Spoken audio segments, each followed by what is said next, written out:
Hello, Twitch chat and YouTube. Welcome to a vintage challenge. First vintage challenge of October. I've been thinking about the metagame a little bit. Right now, some tournaments have as much as 40% bug and Golos. Mostly Golos, actually. Golos is the big percentage, but there are tournaments where almost half the field is bug and Golos. Trying to figure out different ways to combat that. And one that I thought about a lot was Gaak. This Gaak is a fairer Bazaar deck that can sometimes cast the spells it's trying to play. And it's historically pretty good bug matchup, reasonable shops matchup with 4 Force of Vigor.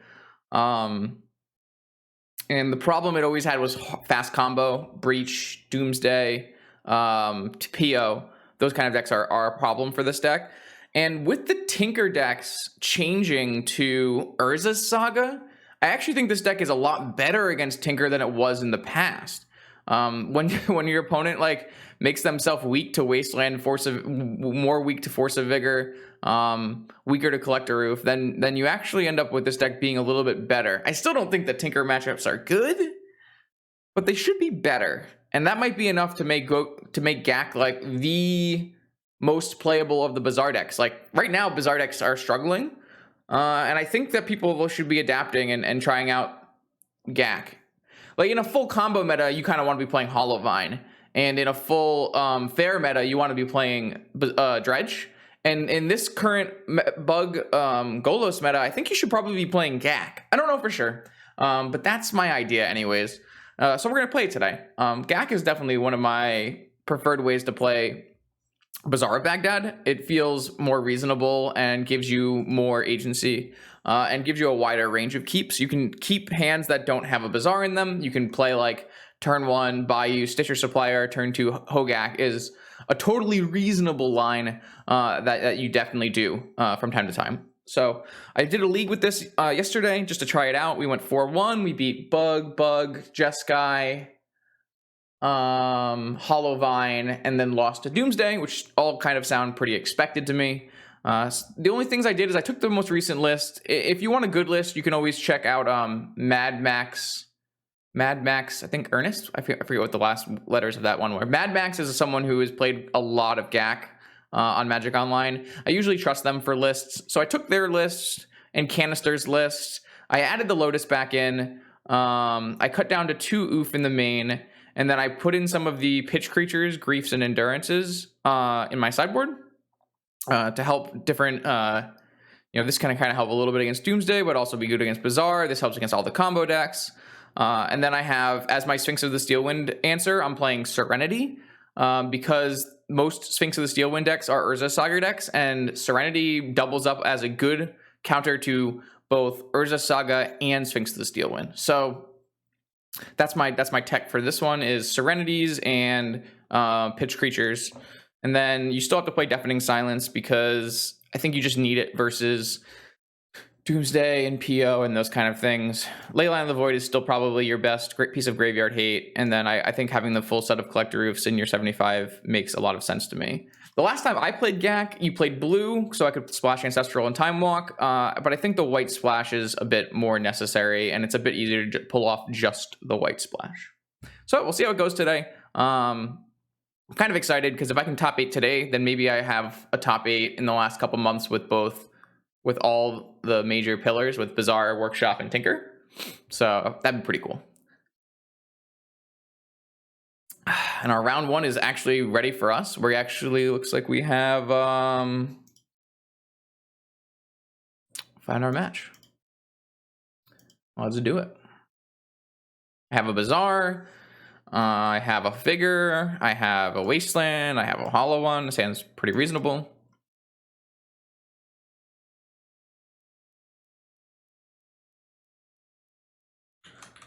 Definitely keep it.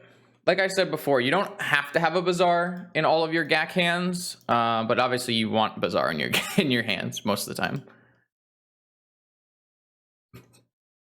My opponent is currently on 5 cards, and they kept on 5 on the play. Tarn, Lotus, pass. All right, so then you're not susceptible to Wasteland. I could have Vigored this Lotus. I don't really think that's necessary. I could still do that on the next turn as well. I could get Hold Breachered here, I guess. That would be pretty bad for me. So what I can do, because I didn't Vigor, is I can pitch Rootwalla. I think I'm just going to pitch Rootwalla, Gaak, Wasteland.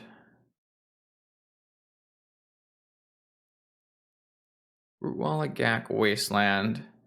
Then I still have a Strip Mine. I still have a Vigor. I still have Oof. I will cast Hollow One. And I will also be able to cast this Once Upon a Time with the Rootwalla trigger on the stack.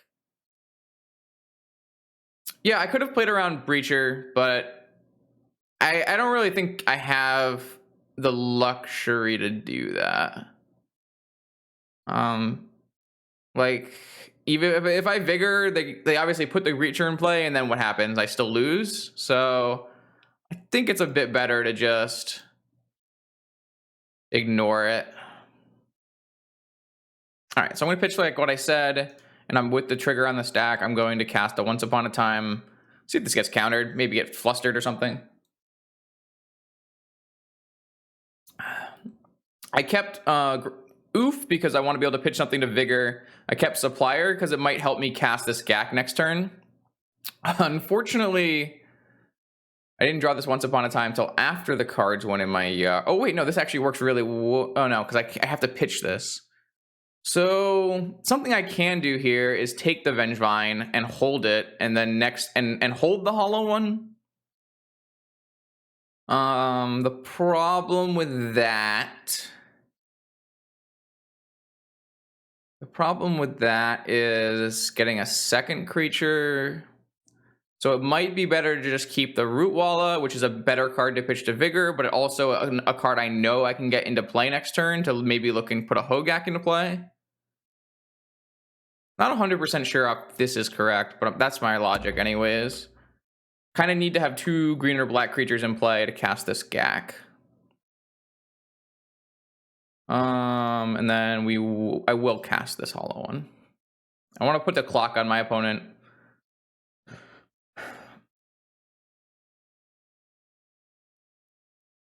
Again, I could Vigor this Lotus.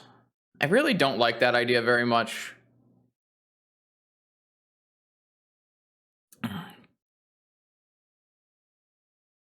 I mean, if I get Tinkered, it's pretty bad. Because I would assume they would get a Sphinx. Most good Tinker decks right now play a Sphinx in the main because of how much bug is in the metagame. Demonic for Tinker. So now I have to Vigor, even though I'm not going to stop this Lotus from letting them do Ancestral. But if I want to not get Tinkered, I have to do it now. So I'm going to do it now.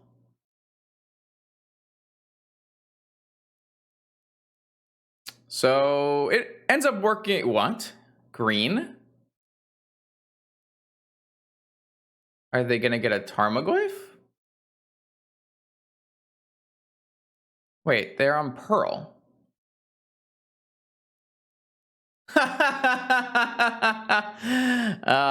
It's Dom's Oath shit. Okay, well, I think they still had Tinker in their deck, so I still had to do this. I didn't really have counterplay to that.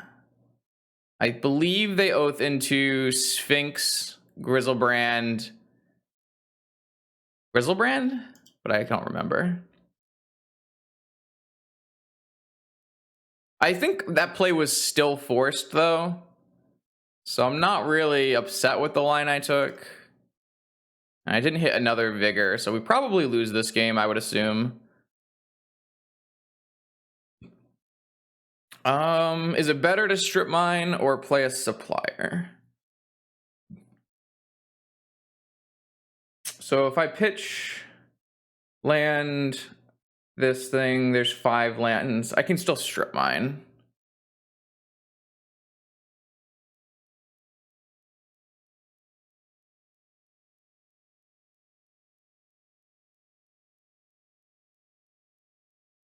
Man, losing to Oath in round 1, that'll be fun. Whoops. All right, well, I mean, all I can do is present my clock and hope that they hit, I don't know, nothing. Yeah, Sphinx. So yeah, they are on the Tinker version. I really just don't think I had sufficient counterplay for that.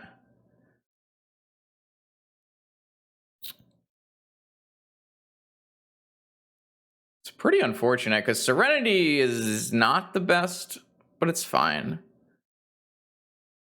I can't beat this, right? Can I go wide enough? I don't think this goes wide enough.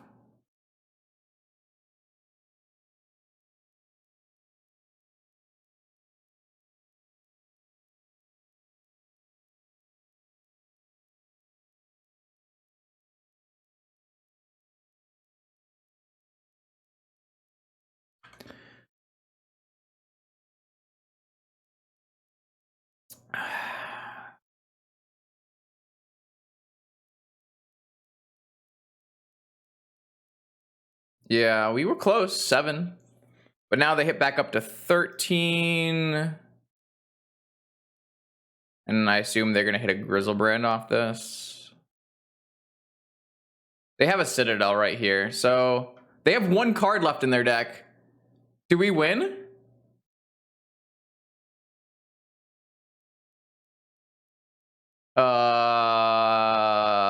Do we win? If they don't have another land in their hand, we win, right? They have a Nature's Claim in their main deck. Am I dead to attacks? No. This is 13. I think we win.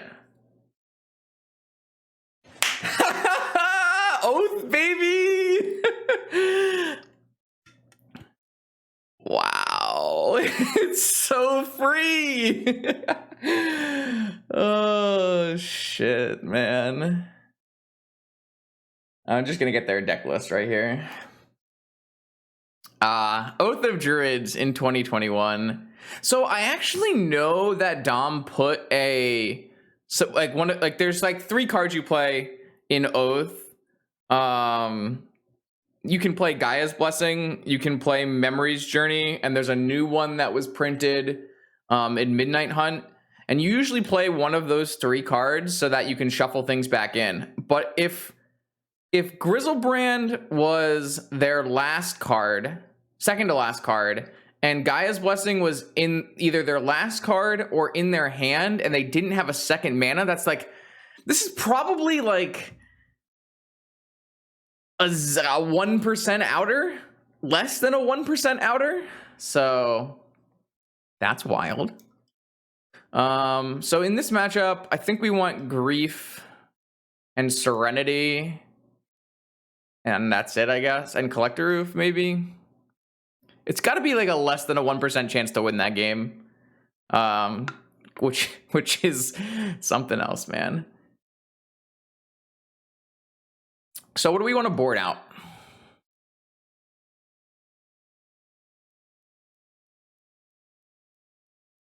Something like this. I don't know. I always board out once upon a time, but maybe I'm not supposed to do that. I feel like you want to trim. Maybe you don't want to trim on Gaak because it's your fastest clock. Maybe you just don't need Bloodghasts.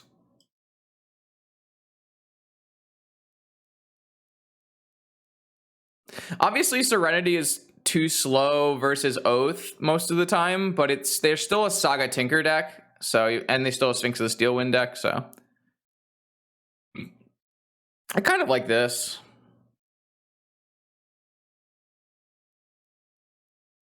Something like this is probably fine. Mental Misstep is probably not great. Well, they might have Soul Ring and stuff, and they obviously have Ancestral. Maybe we'll do this. Maybe we'll just trim on Once Upon a Times and Bloodghasts. Bloodghast can be nice, though, if you clock them down to 10 and you need haste threats to win.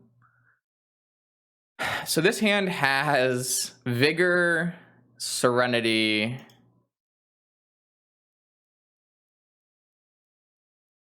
I mean, it's not nothing. Vigor is probably the best possible card in the matchup, right?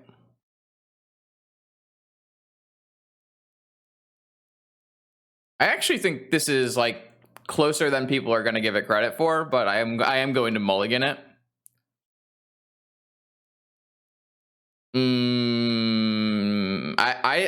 Vigor is just incredible against my opponent's deck. My opponent is playing Oath of Druids, Urza's Saga, a bunch of random artifacts, Time Vault Key. I think it's a little too slow, Toaster. That's the idea, but I think this hand is a little too slow. You need a little bit more pressure than that. Yeah, a Wasteland would help. A Deathrite Shaman would help. There's a lot of ways that I would keep this hand. I think like if this was a Wasteland or a Deathrite Shaman and a fetch land, I think I would probably keep, but I think this is no-go. This one has my one Once Upon a Time, a Grief. I mean, this is a good hand. This is a good hand. It's a turn 1 or 2 Gaak. I guess this hand is probably just binning a Ghast. And then we maybe we could even just cast a Grief, which is interesting idea. And then we could do turn 1 Grief, turn 2 Gaak, which seems pretty reasonable. Yeah, I like that. I don't mind that. Yeah, let's try that. Let's put the Ghast away.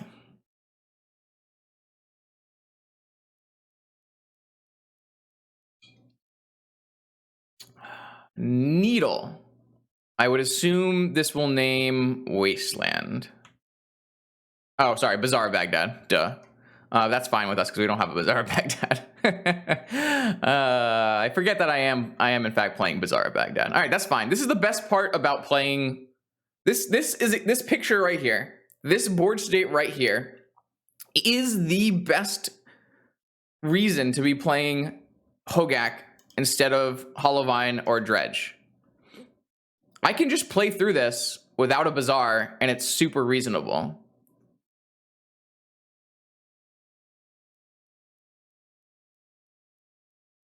I do kind of want to Wasteland them, though.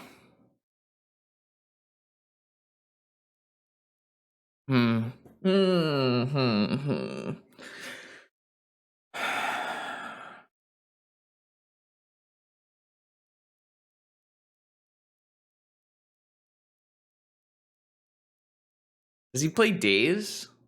Probably not with Orchard and Saga. Collector Oof, Deathrite Shaman.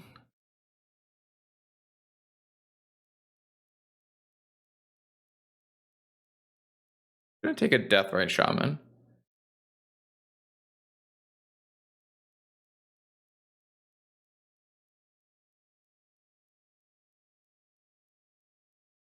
I'm not convinced I'm supposed to be griefing on turn 1 here. I kind of think I'm supposed to be Wastelanding, but we're still a little too late.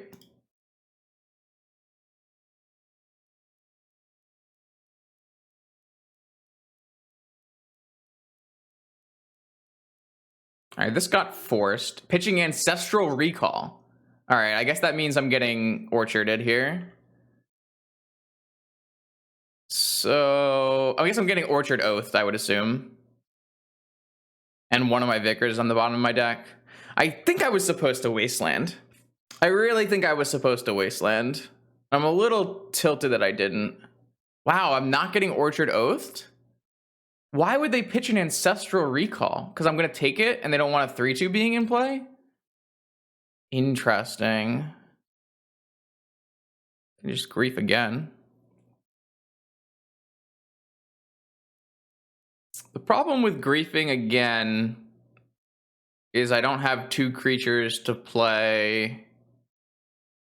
Oh, I did fetch. You are right. I did fetch. I don't know where my Vigors are. That is a true statement.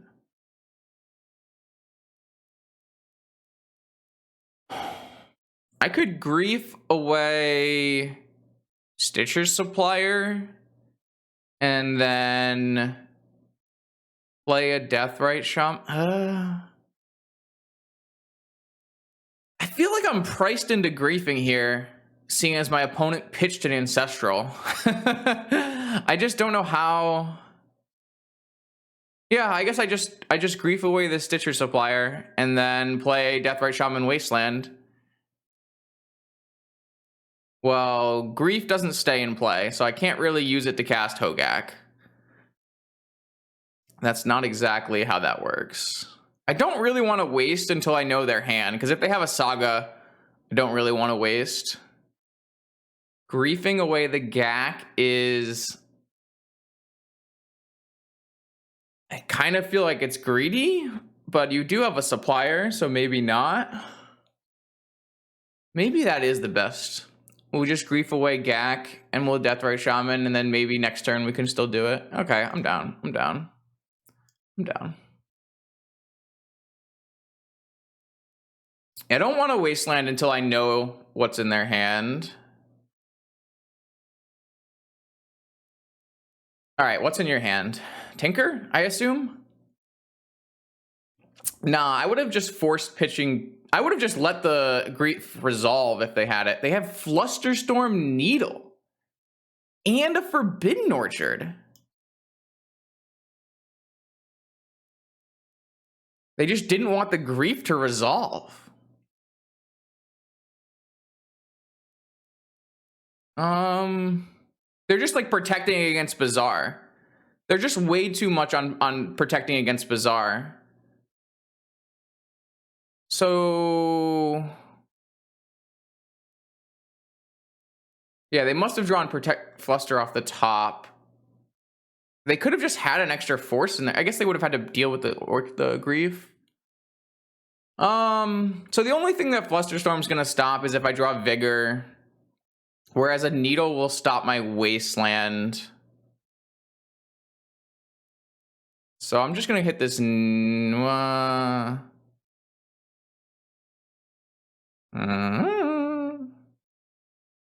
This gets to a pitch of force. This could stop. I think I'm just gonna stop this Needle. I don't think I'm supposed to Wasteland, because I can't beat Saga. But it does turn off Tinker.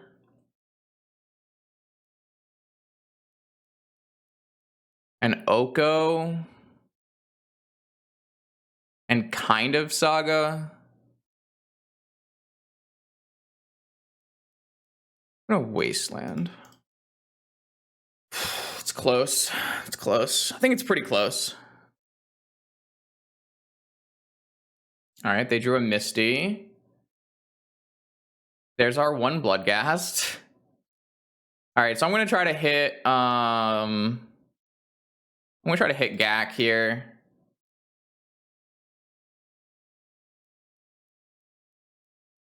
All right, I hit Strip Mine, Force, Rootwalla.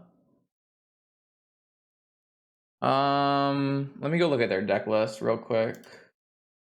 Trying to see if they have Delve spells. My screenshot is so small. They don't have any Delve spells, so I'm just gonna attack. Next turn I can cast this Gaak, this Ghast, I guess.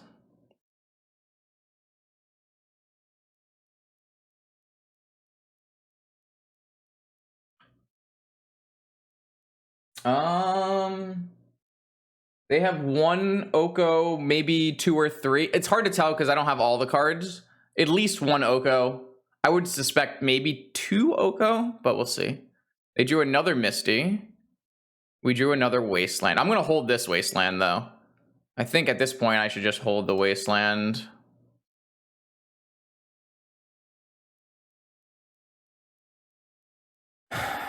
I mean, I'm not clocking super fast, and all they need to do is draw a Tinker, so...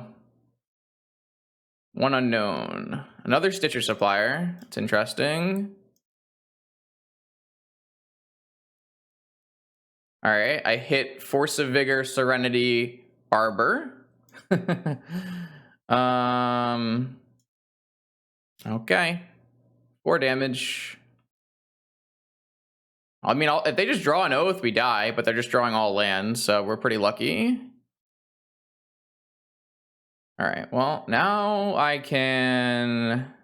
I'm going to hold the jet, and I'm going to attack for 4, which is actually 6. Now we're looking pretty good.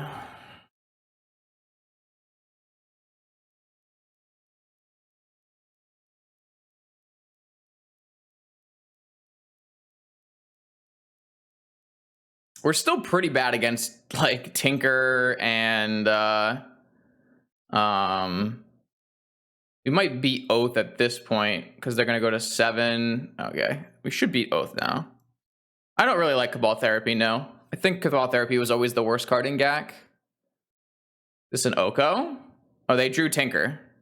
Fucking fantastic. Alright, well.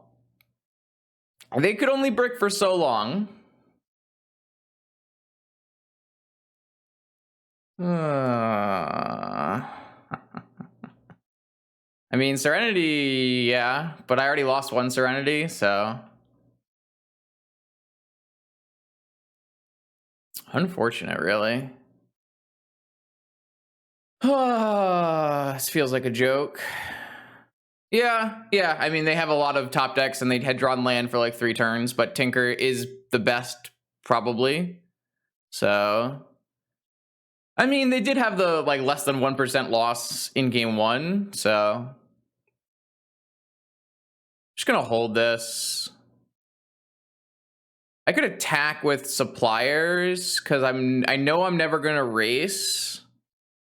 I can't race a 6/6 first strike lifelink vigilance. That's not how this works. You can't race that. But I can attack with these Suppliers and maybe hit a Gaak.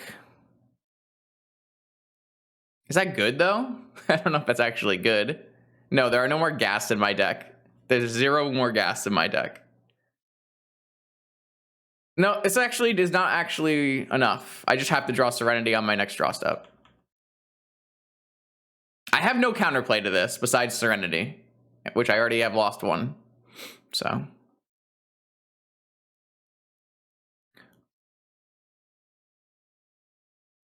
The nice part is Serenity doesn't get hit by Flusterstorm, but Swords to Plowshares would have. So, all right, well, now that's a problem too. All right, well, maybe they'll kill themselves again with their with their Oath of Druids. Nope.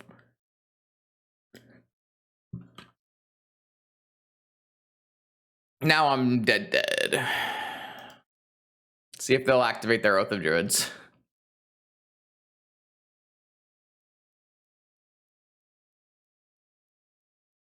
They do have Gaia's Blessing in their deck. Wow, they were so unlucky. So they brought in Rav Trap.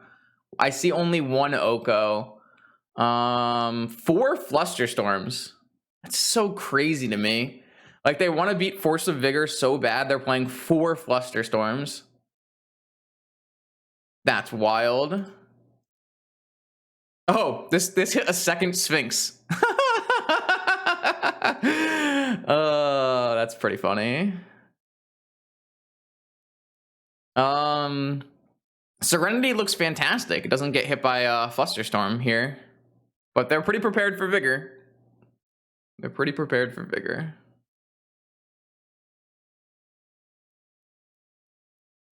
Yeah, whatever. I mean, my opponent is playing 2 Sphinx of the Steel Wind. I can't imagine it's a great matchup for me.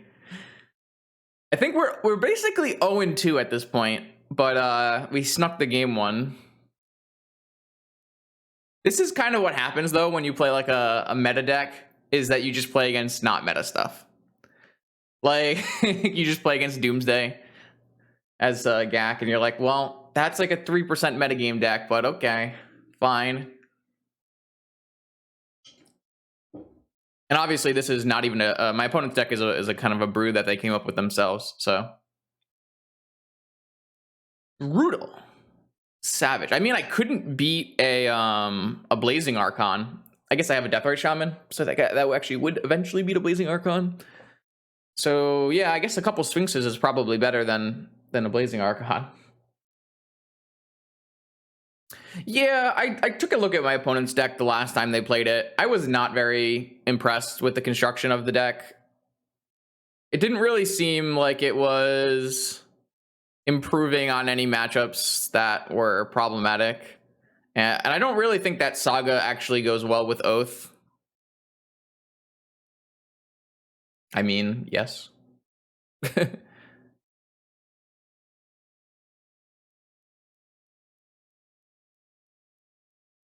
We don't need 3 Bazaars, but we have a Vigor.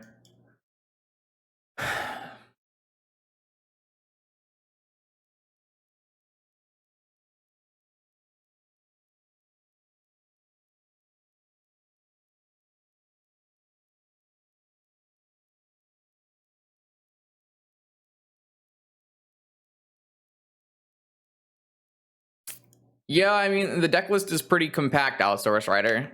There's like not a lot of room, and I think that you would rather play some Deafening Silences for the combo matchups than to play more Grief. So Grief has been pretty good in this matchup though so far. I've been pretty impressed.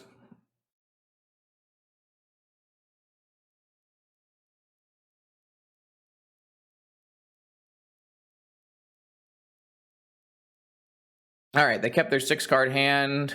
We've got Bazaar, Vengevine. Oh boy. Not a very good hand. Not a very good hand. I think we just have to pitch like Bazaar, Vine, and then hold the Root Walla for later trigger. We could even go Bazaar, Emerald and have double Vigor. But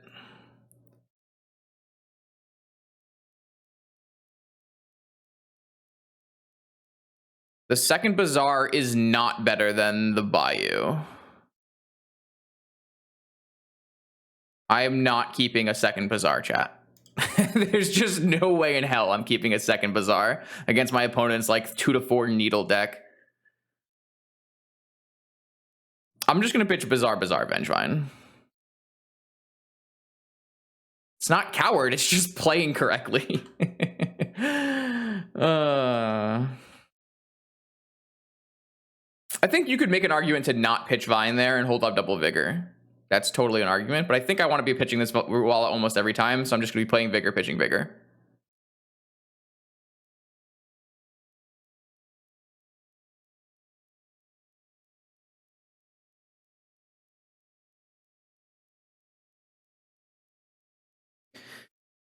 Oh, can I Vigor pitch Root Walla? Can I Vigor pitch Root Walla? And have a second Vigor.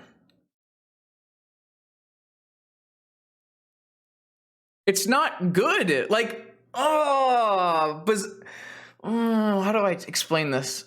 Gaak does not profit from 2 Bazaars in the same way that Dredge does. It's not the same. I think I'm gonna pitch this Root Walla actually. All right, well, I didn't need to. They didn't have anything. Oh, that's so good though. That's so good though. Do I want to do it pre-Bazaar activation? Probably not. I would lose out on possible Vengevine and stuff, but I want to have the extra cards in my hand. It's probably just like pitch Emerald, pitch 2 cards. Well, then we just can't hold on to Vigor, but we don't really need to hold on to Vigor. I mean, we can hold on to Vigor, but no green card, which is fine. I think the thing we did makes sense. That's kind of interesting as well. Fuck, I have a lot of choices here. Like this is like a pretty good example of why like second Bazaar would not have been good. It just doesn't do anything and just makes me spew cards. The problem is I can't keep Vigor and Supplier and a land for Supplier. So I might have to just pitch all of my mana producing cards and wasteland them, which I'm not a fan of. So maybe I'm just supposed to pitch Supplier and Moxen and Bayou and just keep Verdant Wasteland. I'm kind of like just spewing off a lot though. If I had kept Rootwalla, obviously I would get a Vine here, which is unfortunate.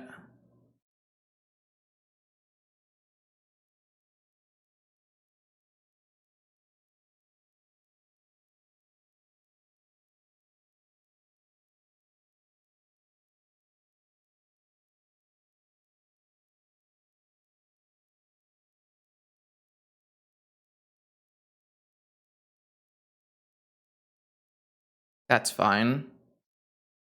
Oh, please hit a Rootwalla.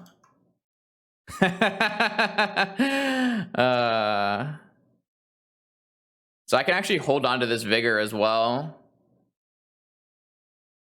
I could theoretically not play Hollow One. No,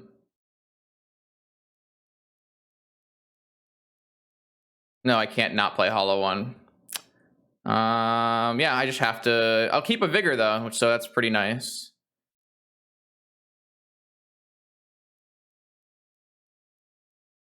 Because I can only keep 2 cards. I want to keep Vigor, but if I choose to ditch Hollow One, I don't return Vine. So this is, I mean, and this actually plays around Ravenous Trap, which we know my opponent plays. So this is pretty great.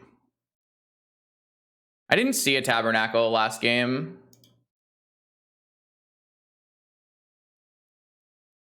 I did not see a Tabernacle last game. I'm going to play into it, so.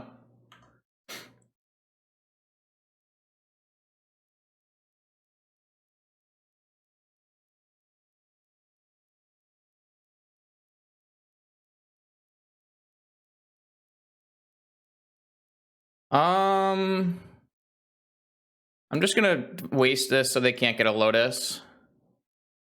And I'll lose to Tabernacle, that's fine.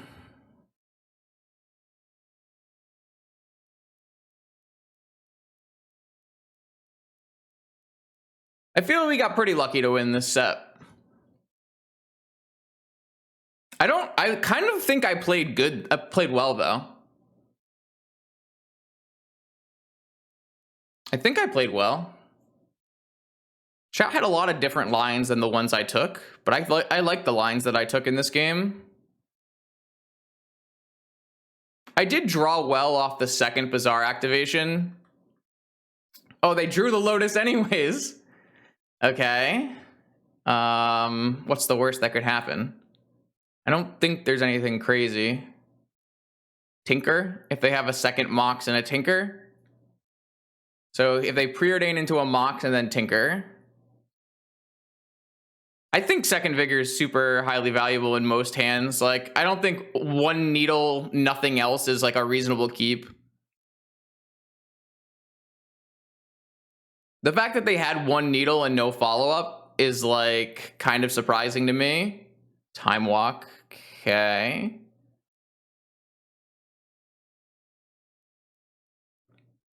Like, there's a lot of worlds where they play, I guess Vigor wouldn't have been great against an Oath there. So maybe the second Vigor wasn't any good. It's possible I should have ditched this Vigor. What would we have accomplished if we had ditched the Vigor instead? I think they have a Ravenous Trap in their hand.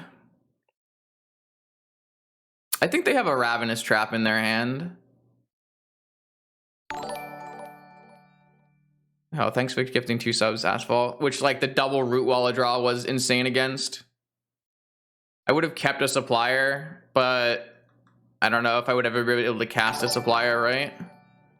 Maybe there was a turn where I could cast a Supplier. I drew like a bunch of Wastelands.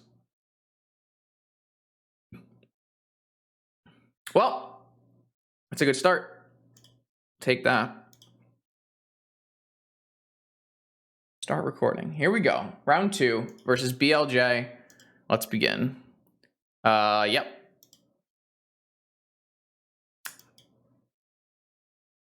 Monkey avatar. Ooh. Ragavan the monkey treasure. Mulling to 6.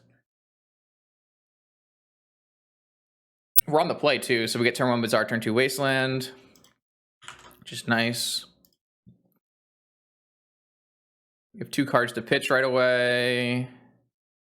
I'm gonna hold a second Bazaar in case they're a Wasteland deck. And I'm gonna hold Vigor as well.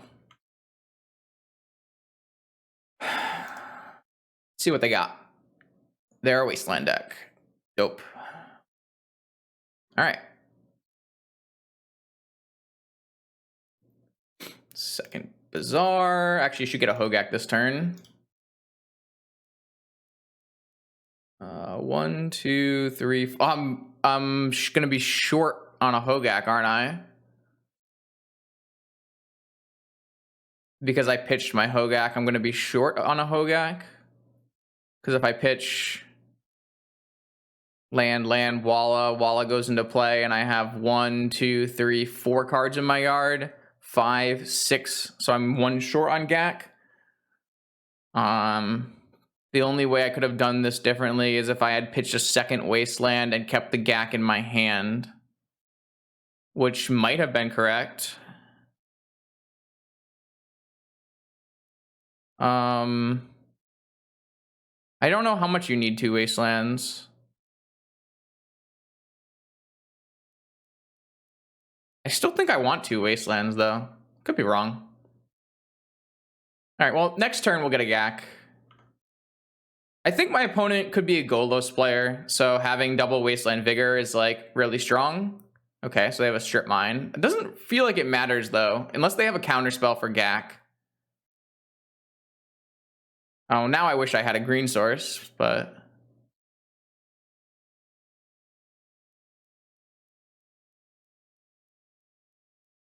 Alright, I think they're on, I think it's pretty clear that they're on Golos to me.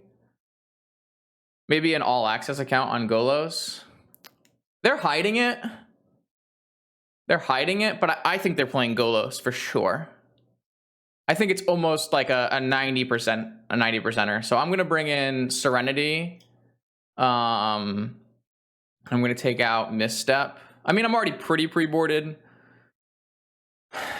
I don't really feel like Collector Roof is super great against Golos. So I don't really want to bring in more of them. Endurance has some play against like Crucible Lock, but it shouldn't matter too much. Grief, I will put Grief back in on the play maybe, but it's actually probably better than Once Upon a Time on the draw. Well, no, at least Once Upon a Time I can cast on turn 1. I think I want Grief on the draw. I think I want Grief on the draw. Maybe I don't. Maybe I just want Grief in general. And maybe I just don't want Once Upon a Times in this matchup. I think you still want some Collector Roof. Maybe that's not true. Maybe you just don't want any Collector Roof. That can't be right, though.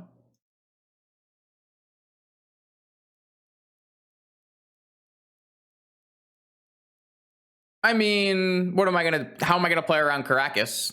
Like, I have Wastelands. Yeah, I don't think Oof is super good. That was the first thing I said, for sure. I like all my other cards, though. So I'm not really sure what else I want to take out. Maybe I'll trim one Once Upon a Time. I don't know how good Grief is, to be honest. It feels like it's pretty good on the play, but I'm not sure how it is on the draw. Maybe we'll only do one on the side, on the draw.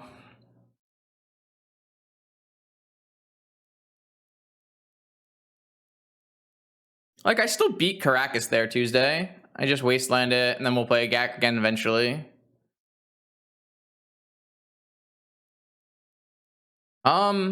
If we assume that our opponent is on Golos, I actually think this is a hand that I'm going to keep. Yeah, I'm going to keep this hand. It looks a little weird. And if my opponent actually isn't on Golos, if they're on like Rug or something that would have Wasteland, Strip Mine, Concede, then we look a little silly. But I'm going to keep this hand. I like it. They're on Golos. Sure, you got it. I'm definitely just going to start by Wastelanding this.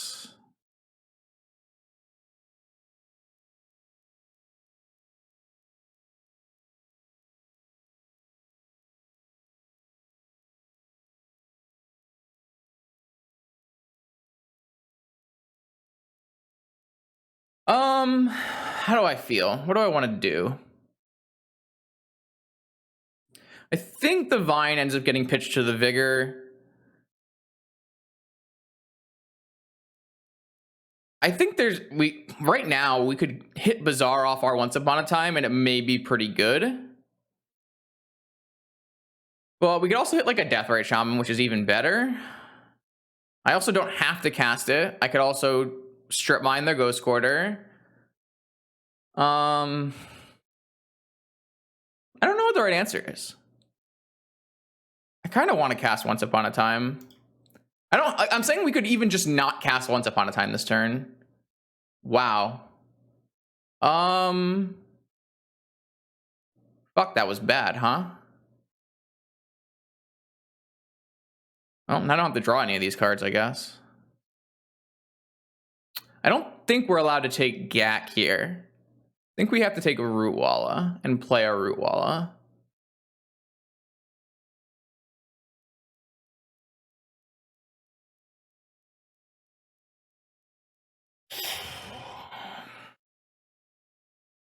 See what my opponent does. See if they try to keep me off of colors. Do they try to... I'm not sure what my opponent's plan is going to be without a workshop here. Yeah, it's true. If they don't kill my land, then oh, they have double wasteland. Okay. Well, certainly annoying. It's a pretty good one though.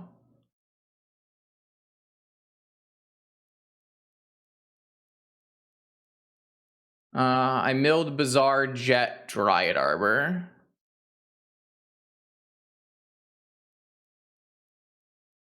I'm not going to block with the supplier because I can eventually get Saga. Okay. Well, I'm going to have to wasteland. I don't have to wasteland that. I could just hit Saga Stonecoil right now.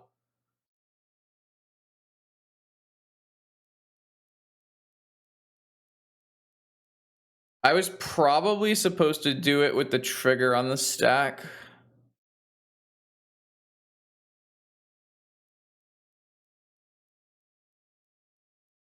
I think I like it the most, actually.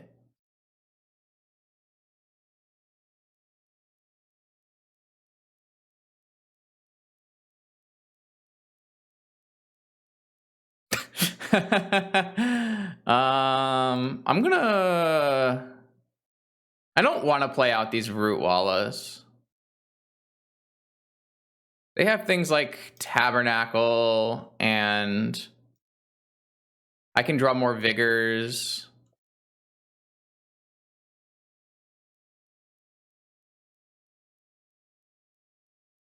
Wonder if they'll eventually Ghost Quarter. Oh, they found an Ancient Tomb, but they have no play. Interesting. Windswept Heath. That can still find a Scrubland. I kind of want to fetch it before I draw the goddamn Scrubland and run out of lands to fetch.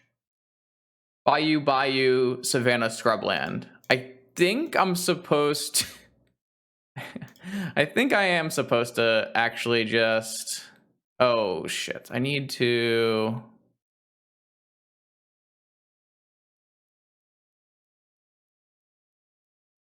Wait, have I fetched?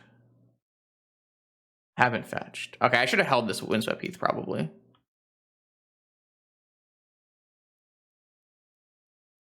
I think I put a scrubland on the bottom. All right, probably should have played a... I don't know. I don't know how many root wall I'm supposed to play. I don't think I'm supposed to strip mine an Ancient Tomb when they're at 11 life. I don't think that's correct. Though, if they have a second Ancient Tomb and play a Golos, it's pretty bad for me. But now I can kill whatever they get off the Golos, so it's fine. They took 4 to do that. No, I kind of like holding the strip mine. I mean, what are they gonna get here? Tabernacle? I shouldn't have played this Windswept Heath. Though now if I draw a Vengevine, I can play a Vengevine, so there's definitely some amount of upside.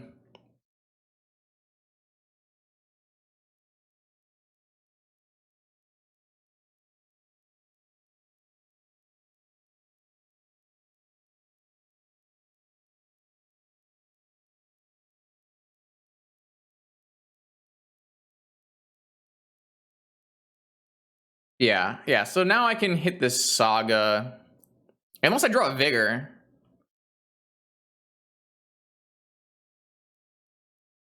Didn't draw a Vigor. The bot posting the stream links did not work today.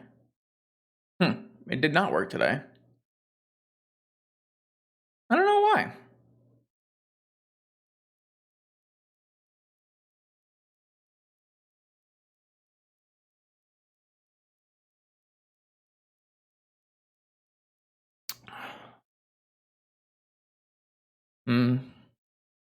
Well, I'm pretty much forced into hitting this Saga. A question could be, do we attack with Supplier and try to hit a Gaak? And I think the answer to that question is yes.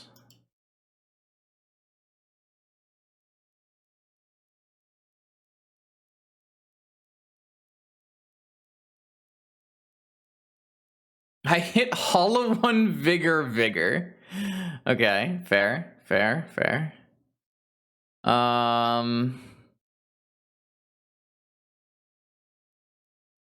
right, well, I just have to kill this.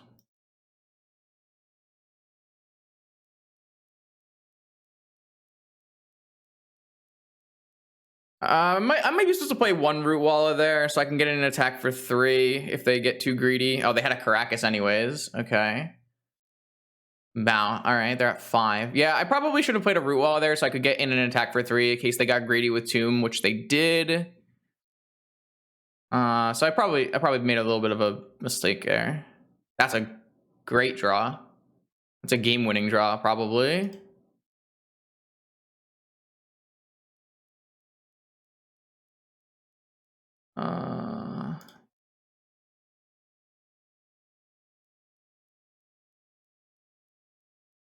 Well, there's like still something to be said about drawing Bazaar and having Root Wallas, but I guess no. The problem with both is now my Deathrite Shaman, I can't really play both and activate 2 of them. But I think I'm gonna hold the well, they're at 5, so I could attack for 3. They block. Yeah, I should play both.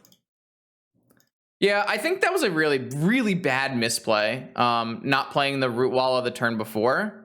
I think a huge misplay. But my opponent can go Caracas and then get a Tabernacle is the problem.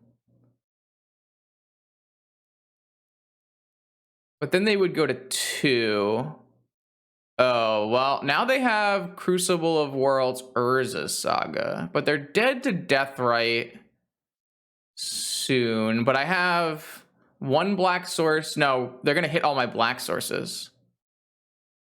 They're going to Ghost Quarter the Caracas? What? Why did they do that?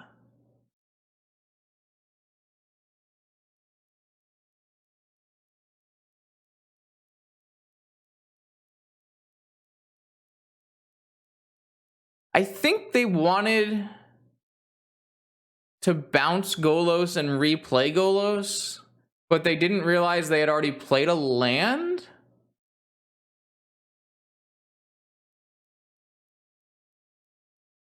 Had they already played a land?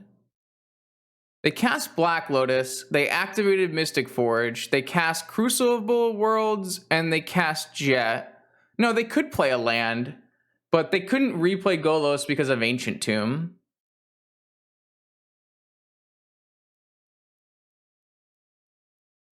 All right, let's think about what my opponent could have done. Was there a good line for my opponent here?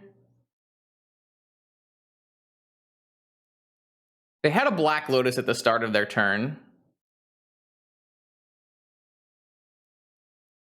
Could they not have... So they had 5 mana, 4 mana minus the... I don't think they have any outs.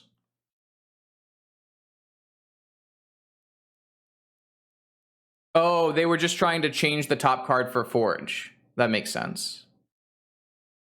That's fair. That's fair. Yeah, I think they were Dobbs, and they were just casting spells off the top. Unfortunately, it doesn't really tell you when a spell is cast off the top of the library in the log for some reason. But I assume Black Lotus was off the top, and Crucible was off the top, and Jet was off the top. I assume they were all off the top. Yeah, actually, I don't think my opponent had any outs here unless they saw a card off the top that did something. Yeah, this is pretty lucky for me because I do think that the not playing Rootwalla and Suicide attacking for 3 was a huge misplay. Like, probably the worst misplay we've made today.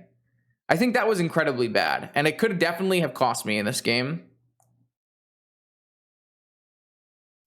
My opponent basically had died to their Ancient Tombs because I wastelanded their workshop, which is interesting.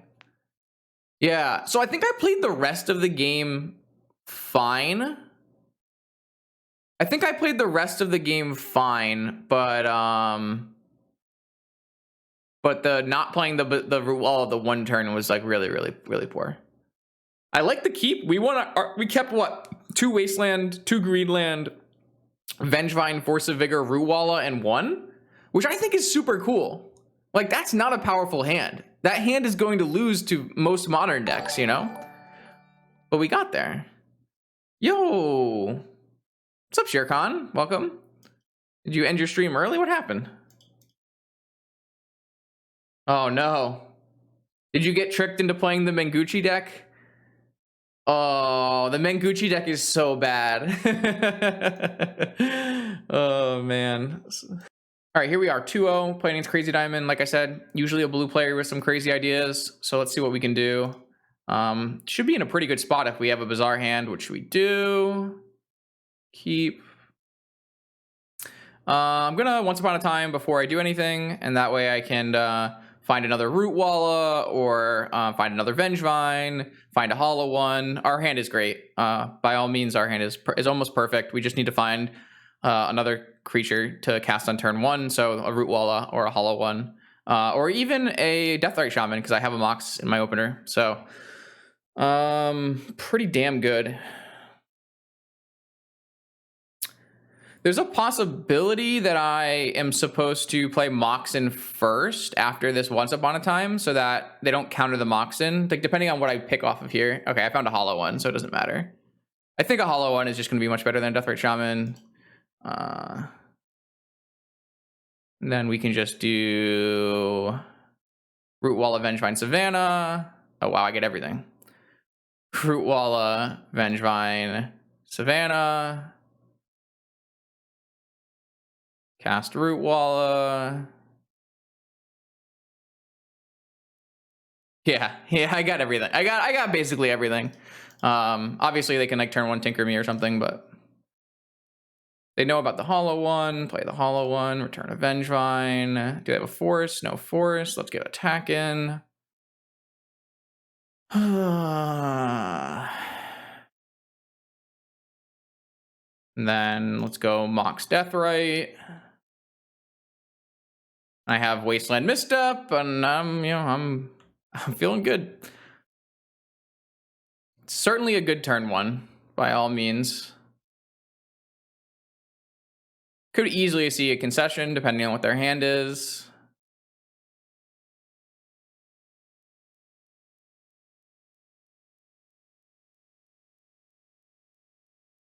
Yeah, most checked off most of the boxes you're looking for in a hollow one. A bizarre a Hogak turn 1.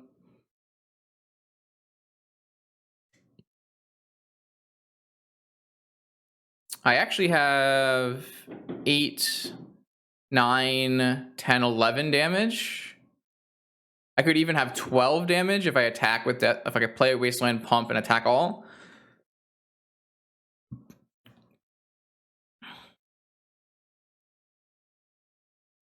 I'm surprised they played this Misty.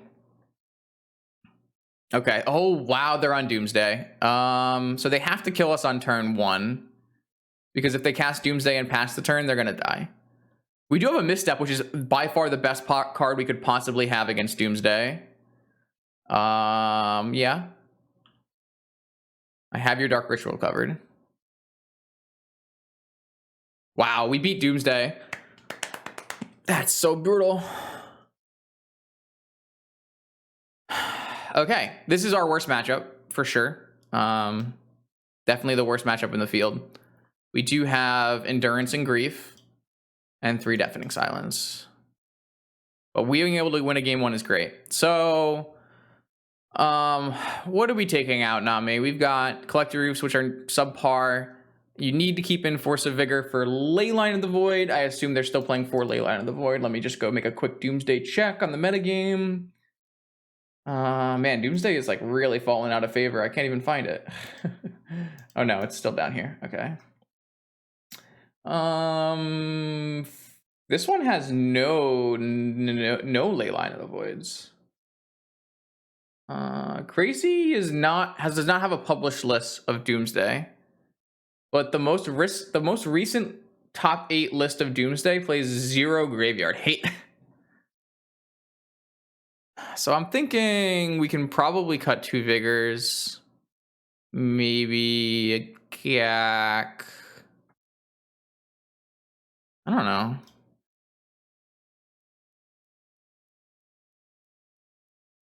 This list doesn't even play Tabernacle.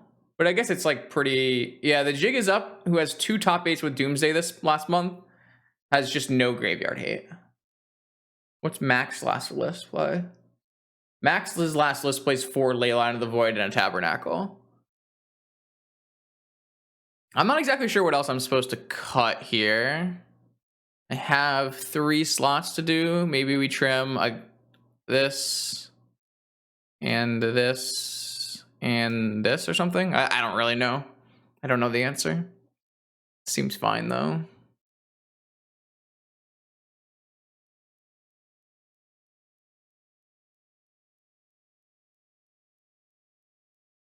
I don't really know if you're allowed to cut a Bayou. I'm not really sure the heuristics on that. Dryad lets you cast Gaak, which is pretty powerful. But we are maybe trimming. I don't even know if you really want to trim it. Bloodghast is actually kind of interesting because of our opponent like going to a Doomsday past the turn pile. So I kind of think I want to have more ghasts. Exactly. Nami has the right idea. I'm gonna try this. So we do have some nice tools here. Endurance, Grief, Deafening Silence. So yeah, okay.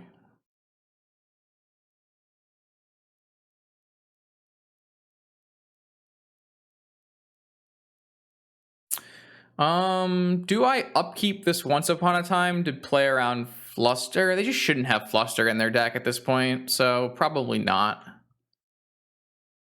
Probably just gonna hold Once Upon a Time until my turn. Okay, Sapphire Ancestral. It's a pretty good one. How many cards was this? 6 card hand, Sapphire Ancestral. Okay. Pass. I'd like to cast Deafening Silence this turn if I possibly can. Oh, we've got another play. Preordain. So now I have about a million options because I have Wasteland, I have Bazaar, I have the possibility of Once Upon a Timing into a Deafening Silence. I think the strongest line is Deafening Silence that resolves, but we just have to start with Once Upon a Time and see what we're given. Like if we're given a Vengevine, it might be better to just go Bazaar.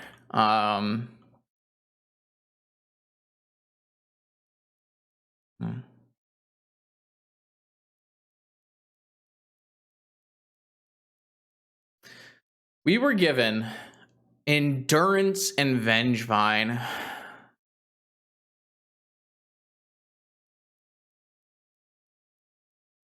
Wow, that's interesting choice.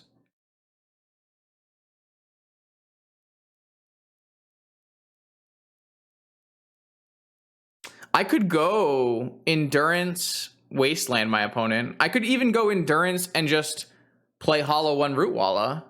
That's a clock, and it gives me a spell that actually buys me time, right?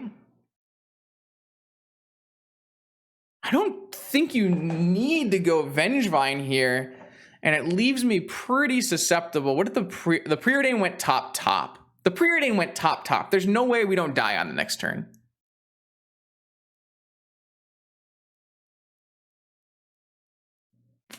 There's no way we don't die on the next turn. I think I'm going to take Endurance and play Bazaar and put a clock in play. And this way I have a clock and I have a spell. And then maybe next turn we could even go Deafening Silence, Endurance. I'm taking Endurance. And I think Bazaar is better than Wasteland. I could obviously get Tabernacled here, though. I drew a misstep, which is sick.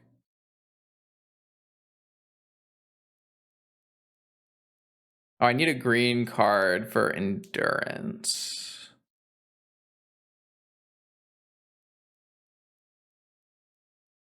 Yeah, but I'm just always getting wrecked by Daze, right?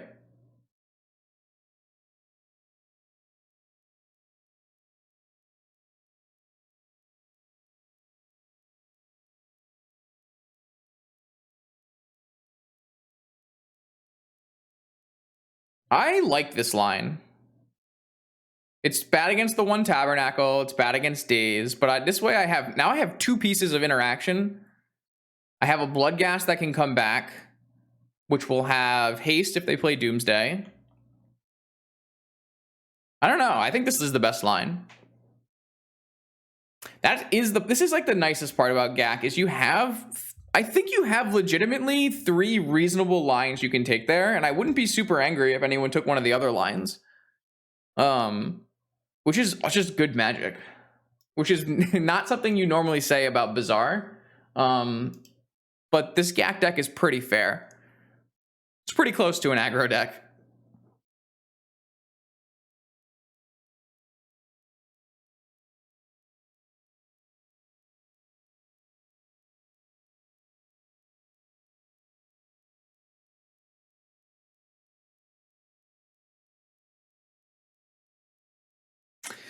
Like, obviously, Endurance isn't fantastic against Oracle. It's like fine, and it's worse when they know I have it. But I think being able to buy a turn, which is what it should allow me to do, might be enough.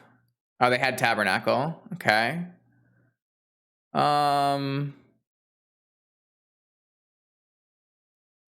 I draw a white source, I'm just not tapping Bazaar. That is correct. This is one of the worst outcomes for me because I lose my clock. But I do have a Bloodghast, and I do have the answer still. So Dark Ritual. I'm pretty sure I'm priced into misstepping this.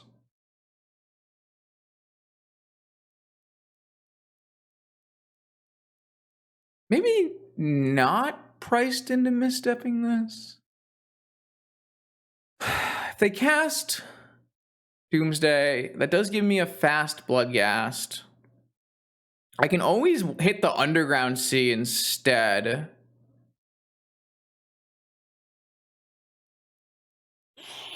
Man, that's a hard choice. I think I'm supposed to counter it, even if it's like a bait. We've already used Ancestral. They don't know I have Misstep, right? They only know that I have Endurance. This is going to buy me more time.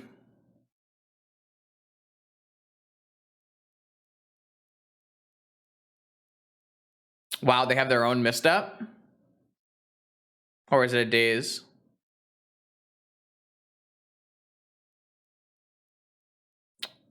They have their own Misstep hard countered. And they're going to play a Doomsday.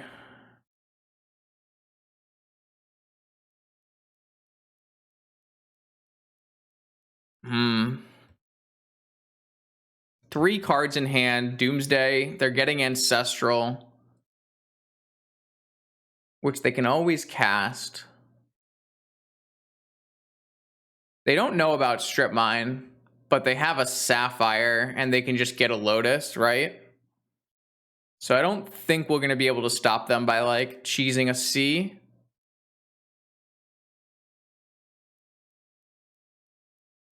I guess if they don't put Lotus in their pool, it might stop them. We're going to have to do some math here, I guess. Or, oh, please don't open something stupid. All right, sweet. We're going to have to do some notes here. 3 in hand, 5 in deck. One of them is Ancestral.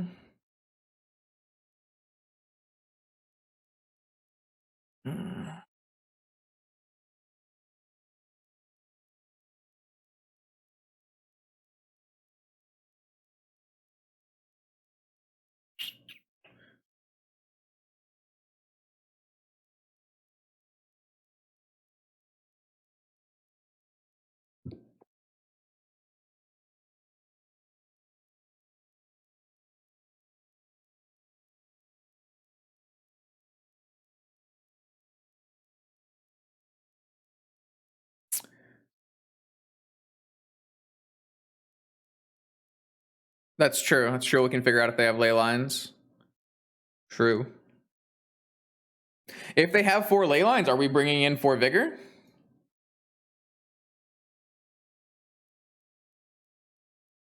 I don't even know if we are.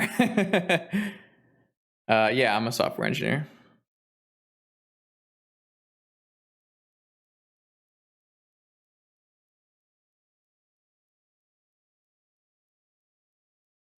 Is Doomsday the card too strong? Doomsday in combination with Thassa's Oracle, I think, is probably the problem. Doomsday wasn't really a problem before Thassa's Oracle.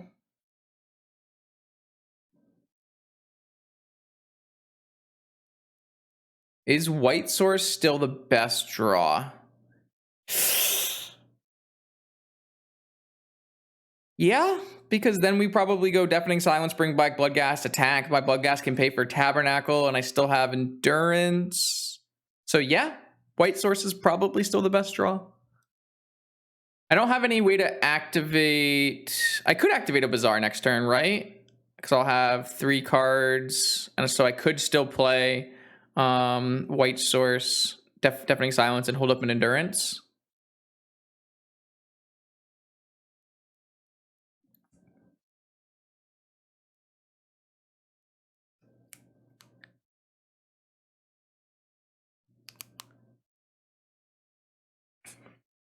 The problem is they do know that we have Endurance, so they should be building in a way where they can beat Endurance. The only thing they don't know about is the Strip Mine. They know about the Bloodghast, they know about the Deafening Silence, they know about Endurance. Oh wait, do they know about the Deafening Silence? Or do they only know about Endurance? No, never mind. They don't know about the Deafening Silence. They only know about Bloodghast and Endurance. They don't know if we have a green card. They don't know that we have a Strip Mine, and they don't know we have a Deafening Silence. Right. That's the reason we brought it in for the matchup, Alico, is because you can do things with Oracle, but it only works sometimes. Like if they just if they play around, if they build their pile in a way that plays around it, they can obviously play around it knowing it exists, which they do know it exists because we found it off of Once Upon a Time. So I'm pretty happy with my play of not taking Vengevine off of the Once Upon a Time. That seems like that was a correct play, or at least in this game, it's going to allow me to have a chance to win. Whereas if I had taken Vengevine, I would not have had a chance to win. Well, maybe that's not exactly true. But we're in a much better spot.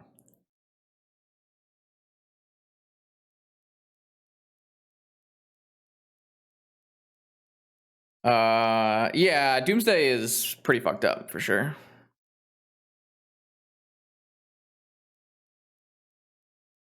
All right, so time to do some counting here.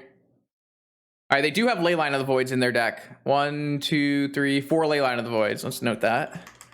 Has Leylines. We haven't decided if we're going to bring in more Force of Vigors because of that, but they do have it. So we know they have Ancestral Recall.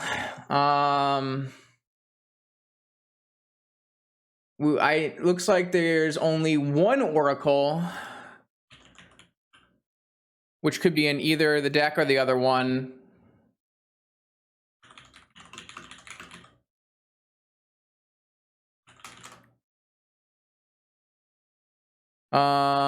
There's one Oracle, there's a Recall, there's a Lotus. What about Force of Will? One Force of Will. One Force of Will?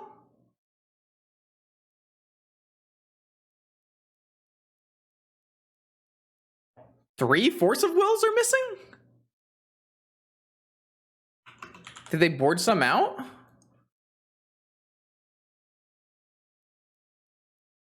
One Force of Will? Are we just like super dead then? Do they just have a bunch of forces in their hand and it doesn't matter?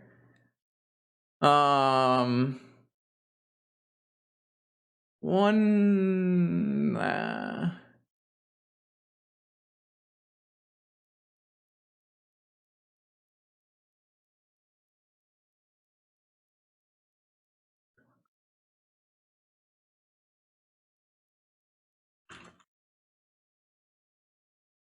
Strip Mine in play is going to lose to Lotus Oracle. Ancestral Lotus Oracle.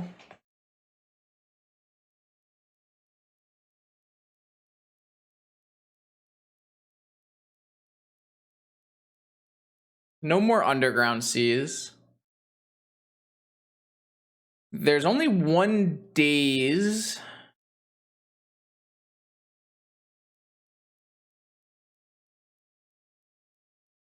So there could be a Daze.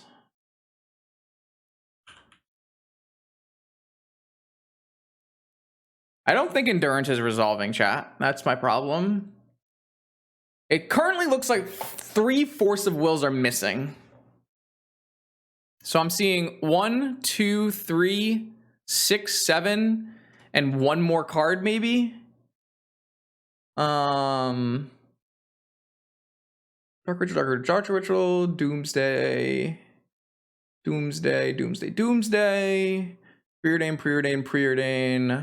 Preordain. Street Wraith.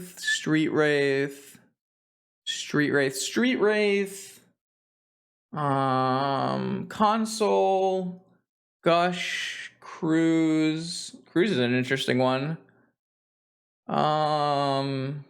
Mystical, Vamp, Ponder. No Ponder? No Ponder. I'm gonna put that in their hand. So my guess is they have a Ponder in their hand, probably a Force of Will, maybe a Daze, and they probably have, I guess this is...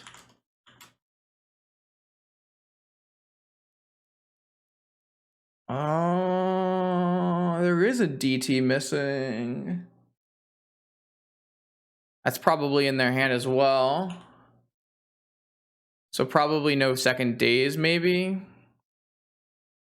I can't imagine they would have cut Oracle, Lotus, any of the forces, Ponder, or DT. So, all right, I'm going to assume their hand is Ponder, DT, something, and their deck is that. Okay, let's see what happens.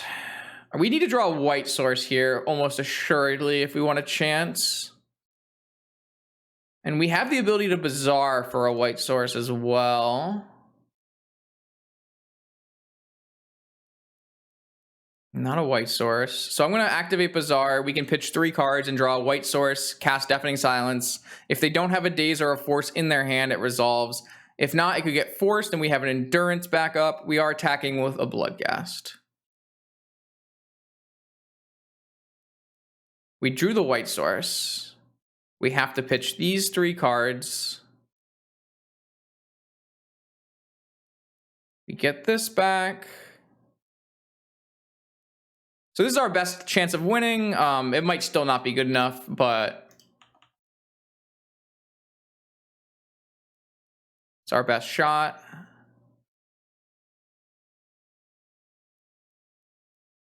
I'm going to get a Savannah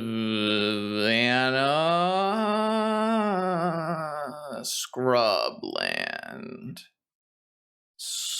Scrubland.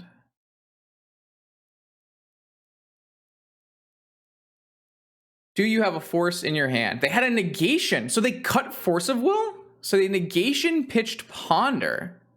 You kept a negation versus me? That's weird. So Ponder is gone. And negation is gone.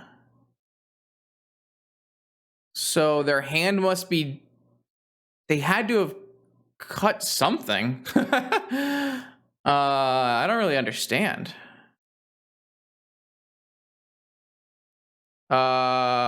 Yeah, I probably should. Yes, I probably should have pitched Hogak. Yeah, you're probably right. I don't think it matters, but yeah.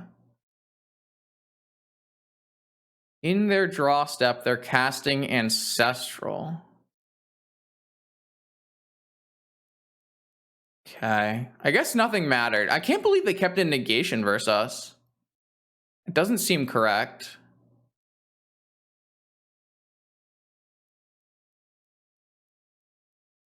Yeah, and now they cast they cast Lotus, they cast Oracle, and they have Force.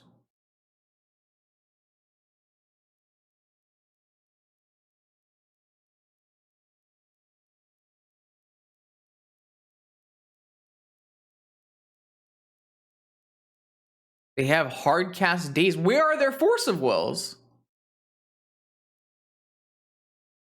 There's only 2 cards remaining in the deck.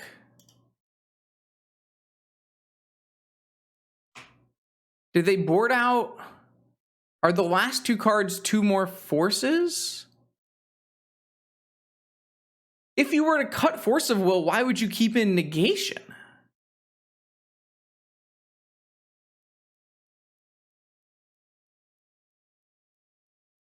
I'm very confused. This means that 1 Force of Will is not in the deck, but they left a negation in.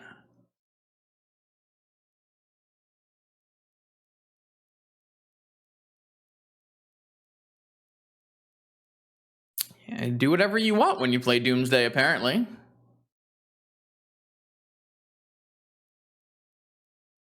Okay, we know they have 4 Leyline of the Void. Do we bring in more Vigors? They're not a budget player. I know we know crazy. They have 4 Force of Wills. They play almost only blue decks. It just doesn't make... It makes actually 0 sense to keep in a negation over a Force of Will. And I wouldn't even keep in a negation in general, so... Do we bring in more Vigors to match their 4 Leyline? That's the only question here, right?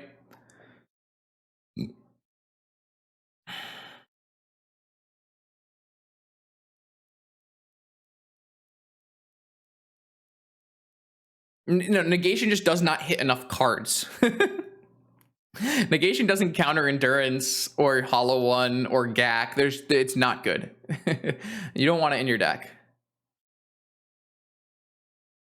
But now I know to play Once Upon a Time on their turn, though. So I guess my only question is, do I need to match their 4 ley line with 4 vigors? Kind of think I have to. Like this.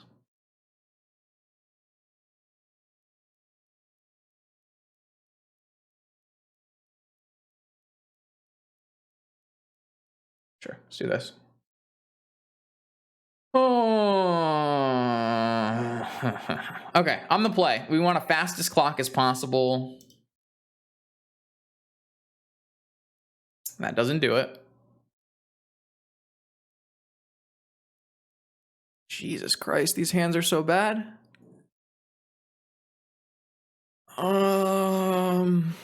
Yeah, I got a mulligan again. Jeez. Doomsday is a real bad matchup, so you kind of need to have some strong hands like game 1. Game 1 was a perfect hand, but now we're not really in perfect hand mode. They kept their 7, of course. All right, mulligan. I guess we keep this 5-card hand and we bottom hollow 1 emerald, and then we have Jet Sweep Heath Supplier, and if we hit a Gaak, we could maybe play it with a Dryad Arbor. That's my line.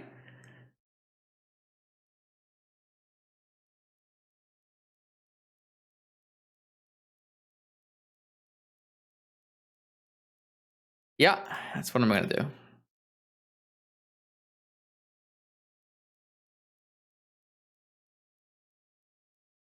Fan sucks, but maybe we can get lucky. Bloodghasts or Gaaks. No, it was Vigor, Deathrite. I mean, we didn't want a Vigor, so. All right, well, I think we lose, but I don't really think we were going to be better by going to 4, whereas this hand has a Wasteland and a Misstep and has a chance of hitting Ghast as a clock / Hogak. Not really / Hogak, but like, yeah, I guess like if we crack a fetch and Wasteland and Misstep, then we could play a Hogak on turn 2 with this hand if it was to hit. So it was fine. We obviously boarded out a Hogak, so it was probably pretty hard. We can still draw a Gaak and play a Gaak because we, like I said, we can do fetch is a 4th card and Wasteland is a 5th card, and then we can get a Dryad Arbor and cast a Gaak. Yeah, unfortunate really. Had to mulligan to 5 and our 5 card is just not good. Silence is okay, that's true, but we don't have a clock. That's the thing I'm the most worried about. Hitting a Ghast would have been pretty nice. See if they fetch a an Underground Sea. All right, well, at least we have a Wasteland target. If they Dark Ritual, we'll misstep. If they Preordain, we won't misstep. If they Ancestral, we'll misstep. If they do anything else, then okay. They kept a 7-card hand on the draw, so it's going to be pretty rough for us no matter what they choose to do. Oh, are we getting killed on turn 1?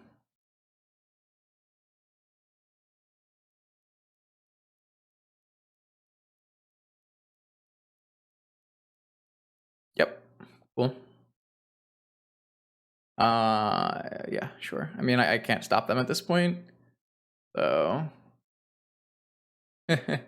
I guess I could have technically stopped that from happening, but oh, okay. No, I could not have stopped that from happening. Yes, you have successfully doomsdayed. Yeah, I mean, it's Doomsday. It's broken. It does the broken thing. Not much I can do. Well, if they go for an Ancestral line, we have some counterplay here. They go for a lot of Black Lotus draw piles. Maybe we should have been playing Collector Roof. Possible. You can't really board cards in for Doomsday because the only cards that matter are Flusterstorm and Archive Trap, and Archive Trap is too small because Doomsday is like a 3% metagame deck. There's like 2 or 3 players who play it in a tournament, so it's just like Doomsday at this point in the metagame is too small to be worth combating, and you just can't combat it because it costs too much of your sideboard to combat. So you kind of just have to be playing a 4 Flusterstorm deck or you're going to lose.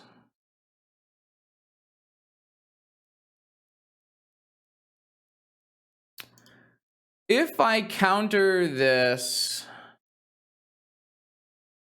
I mean, they went for Ancestral, and I can just counter Ancestral, so whatever.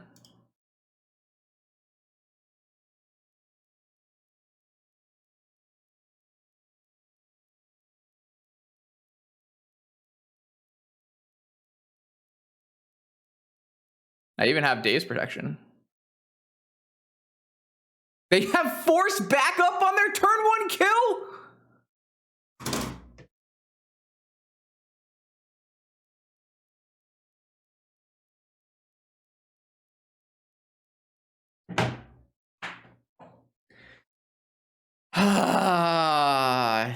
At least I didn't waste a good hand on this game.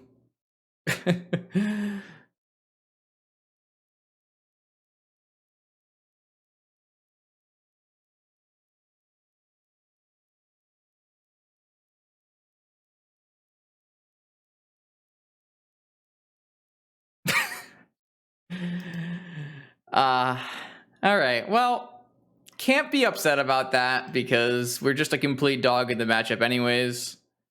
Not much we can really do there. And we were able to sneak it 1 game, so not bad.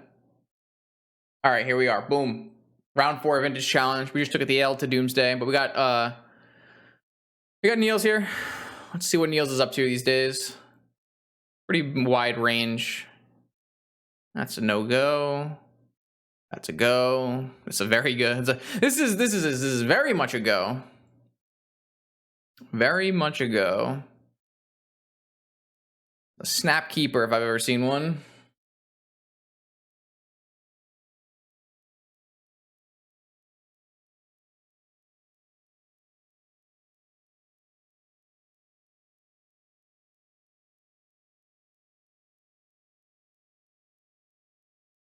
All right, I'm gonna keep this, and I'm gonna bin. Theoretically, it's gonna be pretty hard for me to cast Collector Oof in this game,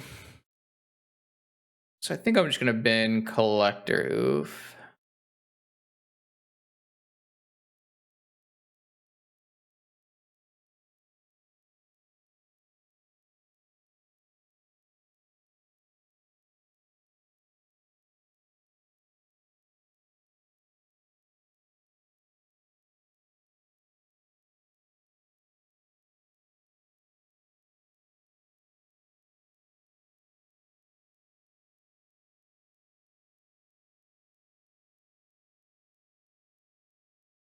Take 8.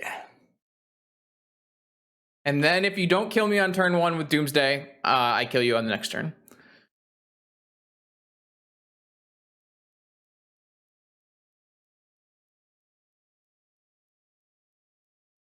What a fun deck. Oh, well. Niels has died. We don't know which blue deck Niels is on. I'm gonna just hedge my bets and say Grief will be good against them, and that Collector Roof won't be good against them based on recent showings. But I don't think I want to go all in and be like, Niels is definitely on Doomsday, bringing in Endurance. I mean, Endurance is a little versatile. I don't know what kind of graveyard removal they're gonna bring in. I think if I was to have to play blind, I would just bring in some Grief over Collector Oof against Niels. I think Niels' last published list is Doomsday? No, it's Jeskai. Which I would want Endurance. So here are Neil's last public finishes. Jeskai, Bug, Doomsday, Doomsday. These are, oh wow, those are from 2020. So maybe it's Jeskai. Maybe I'll hedge and put in Endurance as well. If it's Jeskai, Vigor should not be necessary. It doesn't really do anything. It might hit Alpine Moons. I think I can go 2 Endurance, Vigor down. I'm gonna board like they're on Jeskai and go down 2 Vigor, down 2 Oof, and bring in Endurance and Grief. Might be a little greedy. Like, Niels can play Shops. Niels can play any blue deck. So. Ooh. Ooh, an interesting hand. I will elect to keep. They could have Needle, though, so maybe that would be a reason to keep in Vigor. Sanctuary. Okay, dope. Tormod's Crypt, less dope. We have a hollow one, so. Tormod's Crypt Sanctuary is kind of interesting, which means they're probably on Jeskai is like the only remaining Sanctuary deck, but Tormod's Crypt's not a very common one for Jeskai to play. Normally you'll play like a Surgical Extraction or something. I'm just going to play Bazaar, activate Bazaar. I may play around Daze by playing this Jet. Interesting. I did find a Vigor, but I don't think I need to. I don't think I need to play a Vigor and play. I think I can just not play out of my graveyard mostly. I'm thinking I might pitch Vigor and pitch Wasteland and Grief. And then I'll Once Upon a Time looking for another hollow one.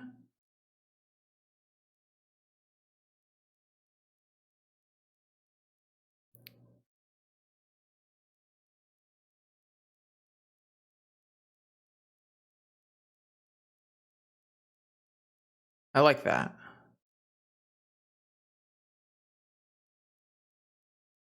This can get dazed, I guess, but I think that would be okay with that. I found another hollow one. Perfect.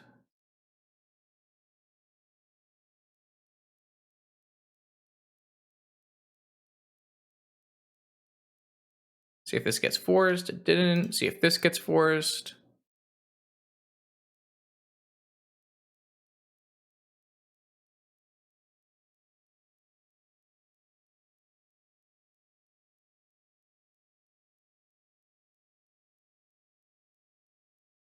It's pretty. This is like a prime example of why Hollow One makes Bazaar kind of insane. It's because people brought in dedicated cards to beat my deck, but they just don't interact with Hollow One in any meaningful way. So why would we tank here? The only reason we would tank here is we have a force which we're not sure we want to use, but what is a better force target? The nice part here is the Jet kind of insulates us versus Tabernacle pretty well. Like, obviously we'll lose a hollow one, but so they do have force. Pitching Preordain. They're down to 3 cards. They have Sanctuary Crypt and 3 unknowns, and we have Hollow One, Jet, and Misty Wasteland. I'm pretty happy with where we're at in life. No second land because they pitched their Preordain that they were going to use. Interesting. Wow, if we can find 2 green creatures. What do I want to do here? I think we just want to start by attacking. Do we want to just Wasteland the Sanctuary? Kind of seems like we do. Maybe I should have activated. Maybe I should have activated pre-combat. What do I guess if I hit another hollow one, it would change things. I'm gonna. Okay, well.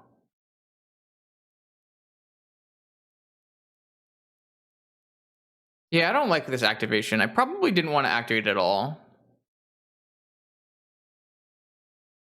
Don't think I actually wanted to activate it at all. Oh well. I don't really have any play anymore.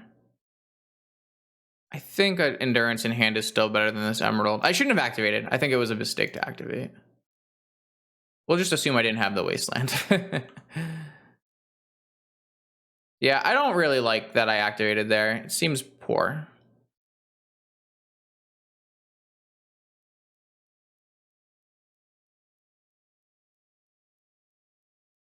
I'm just gonna hold for a little while. I still want to keep Misstep.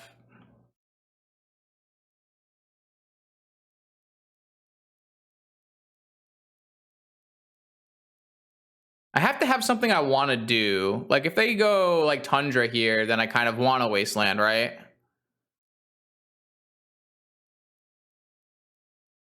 Just looks like what's about to happen. So I'll probably activate this turn in an attempt to get a Wasteland. I'm obviously going to misstep this. They have to have another force. They didn't have another force. I'm going to try to find a Wasteland. Which I found. And a Deathrite. All right, well, that's insane.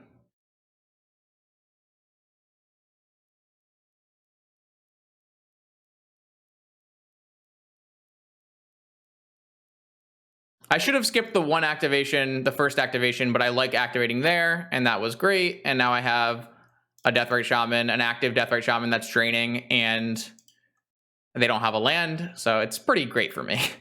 My opponent has had a Tormod script this entire game, and it has done nothing.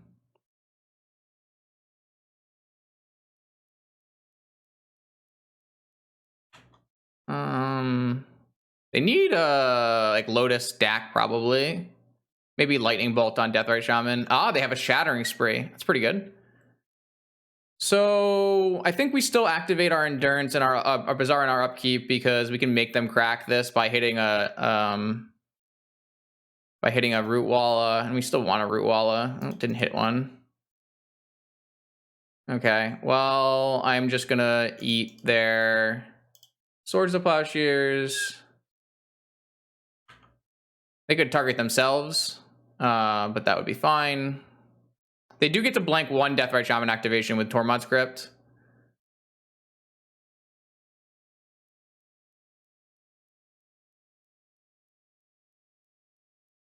Wow, that's kind of an interesting card, isn't it?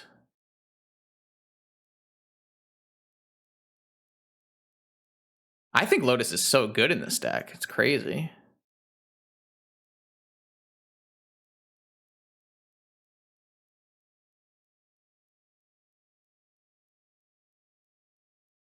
So I think my play here is just cast Lotus, pass, holding open everything.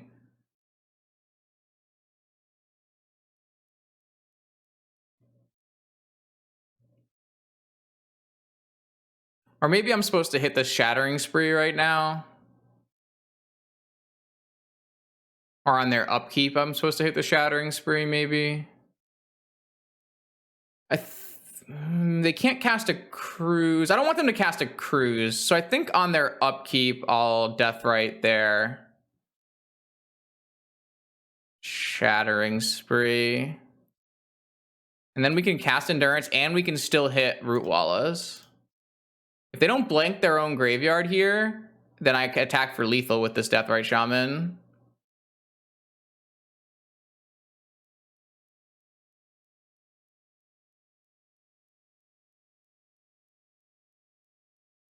Worth noting, I still have Hogak, Vengevine in my graveyard. So they're contemplating cracking to prevent the damage, which they did do. The question should be, do I play Endurance now when they're less likely to have Force of Will? Actually, Force of Will doesn't beat me anyways. So I don't think so. I guess if they had Force and Bolt, it would beat me.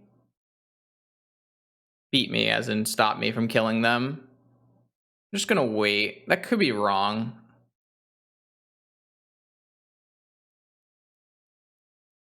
Soul Guide Lantern. That's pretty good. Because that's gonna stop this Deathrite activation. Wouldn't it be better to play Endurance before draining? Why? I don't understand. No, I don't want to trigger Vengevine. I just want to attack for 3. So they have to have drawn Force of Will. I should have played it in their upkeep because they have to beat this card.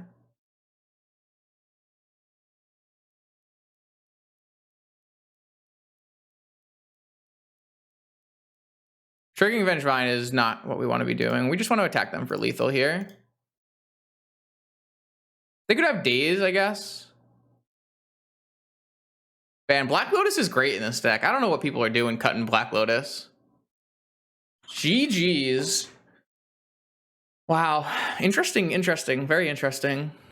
Deathrite Shaman, powerful magic card. So I would have upkeeped, or I would have end-stepped these two, then I would have upkeeped these two, which is just nothing, and then I would have drawn Wasteland's pretty good draw anyways, so.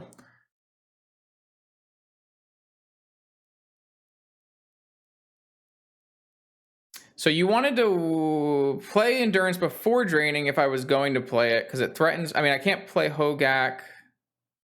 Yeah, we high rolled pretty heavy. I just think I was supposed to play this before he drew a card.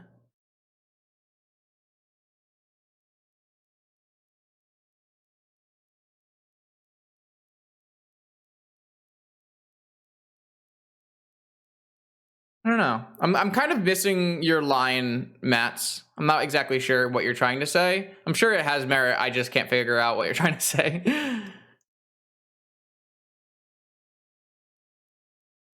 All right, I just went over this with chat. I figured out what they were trying to say. So if we had played this Endurance on our turn, opponent has to respond by Tormod scripting, or we get to cast Gaak from our yard. And casting Gaak from our yard would trigger both Vengevines as well. So they definitely have to crypt us. And so when they crypt us and we have Endurance on the stack, then we could activate Deathrite on one of our own spells in response. Some of the downsides to that are things like, well, maybe they can get a Treasure Cruise off. Like by attacking their graveyard, we can possibly get a Treasure Cruise off. Also, by attacking their graveyard, we make them use Tormod's Crypt on themselves so that we still have all of our things in our graveyard. So if we were to like hit end step, Bazaar activate, double Root Lala, we would get back both our Vengevines. So I actually think it goes a little bit of each way, Mats. I think there is like a lot of upside to not doing it on our turn, because making them Tormod's Crypt themselves is a lot better than losing all of our stuff, possibly. But being able to make them go to 1 here turns off Force of Will, and it turns off, well, it turns off Force of Will. So even if they were to force this Endurance, they would lose. So maybe it's better. They would have to draw like Tundra Swords and have a Bolt. Well, you don't want to take away their graveyard because that's fodder for your Deathrite Shaman. Like if they're Tormod scripting your graveyard, you want to have Tormod availables in their graveyard. I think there's definitely merit to both approaches. I do think there's merit to both approaches. My instinct was like, oh, I don't want them to Tormod Crypt me. I'd much rather them Tormod Crypt themselves, so I was going to do it on their turn. But I think if I was to do the line that I chose, I still think I should have played the Endurance in their upkeep. Just have one less draw for Force.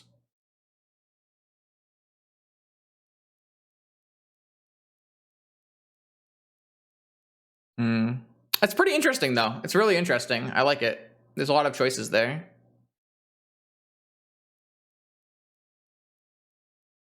All right, here we are. Round 5? We're in round 5? Round 5. Vintage challenge against Magic player with a lot of numbers. I don't think I've ever played against this player, so it should be interesting.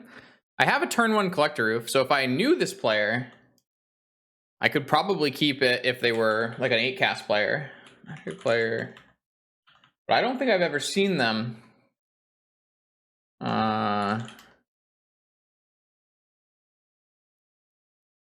So I'm gonna just mulligan. Yeah, this hand's great. Keep. I'm gonna bottom the fetch. No, bottom the jet, and then I'll just go hollow one root walla, have a blood gas that can come back twice. Seems reasonable. So I could always keep the root walla for vigor. Pretty nice hand. I think normally I would keep the jet, but with a gas already, kind of makes sense to have a fetch land. Also gives us avenues to like fetch Dryad Arbor or Gaak, depending on what the draws are. I am getting griefed. Pitching therapy, so we're against Dredge actually. We don't have a Bazaar, so we don't have a Wasteland in our opening hand, which is a really big problem. If I knew my opponent was going to be on Dredge, I would definitely have looked for a hand with a Wasteland above all else. But I mean, it's possible we can survive one activation, draw into a Bazaar, or what, draw into a Wasteland with Bazaar. They took the hollow one, yeah, makes sense.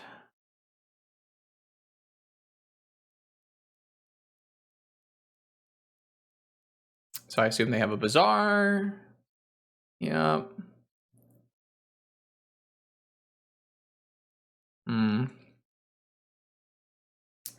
I like Hogak in the Bazaar matchup with Dredge, but you do kind of need to have Wasteland. So one Dredger. Draw Wasteland? No, I drew a Deathrite Shaman. Which if I was on the play, would be really reasonable at eating this imp, but I'm not on the play. So I think I just need to have a Bazaar and give myself the biggest opportunity to draw into a Wasteland.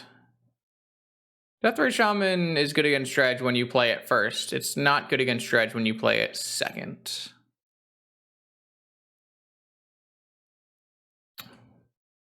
I think I'm more likely to win this game by going for Bazaar and finding a Wasteland than I am by playing a Deathrite Shaman right now. It's highly likely they'll just have too much stuff in their yard for my Deathrite Shaman to really do anything.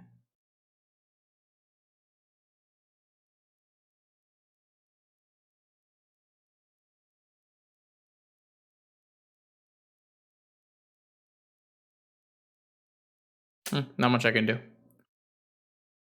This matchup is almost entirely based on Wasteland, and I didn't have a Wasteland.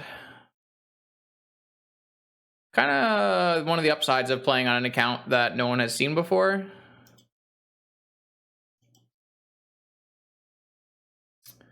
See how good they dredge. If they don't dredge well, there's a chance that we can win with a Wasteland still. So like if this misses, which it did miss, but it hit a Narcomoeba, which brings back an Amalgam, which is fine. But it missed on dredgers, so that means there's no more dredging. They're only dredging once here, and then they'll dredge once in their draw step. So a Wasteland might still get me there. A Hogak should really shut down their board.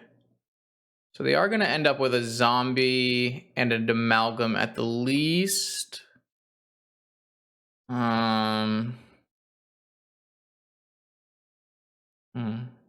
So this is another Dredge 5. This one hits.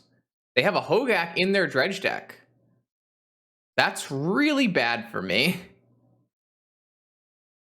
That's really bad for me. Because that was my best avenue of winning this game. And now my opponent just gets to cast a Hogak.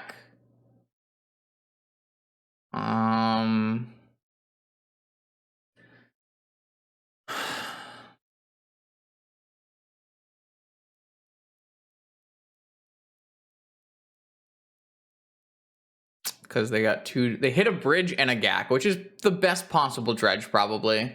They actually have, yeah, this is probably the best possible dredge they could have hit because now they get to play a Gaak this turn. Survival of the fittest. That's funny. That is hilarious.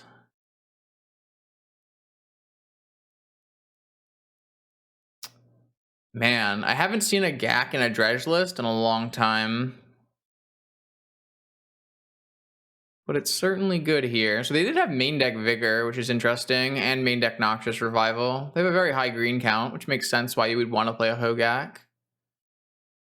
They have Griefs, so are we assuming 0 forces of will in the main deck, maybe? And then next turn they get to bring back an Icarid with 2 bridges. I don't really see us winning this game. But I'll draw to Wasteland. And if we miss on Wasteland, then I'll just concede. Alright. Okay. Yeah, my opponent had a pretty strong draw here. But post board we should be a little bit better. We've got ley lines, we've got endurances.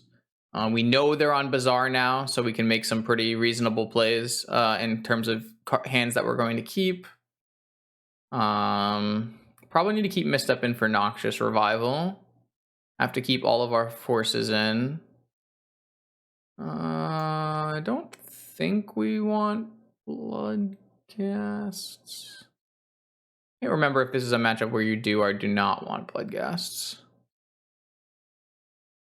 Pretty sure Canister played Hogak last week, not Hogak Dredge. But I can't remember.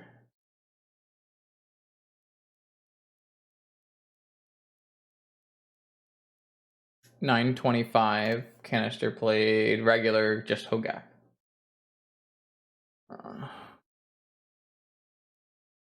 Yeah, I mean, this looks fine.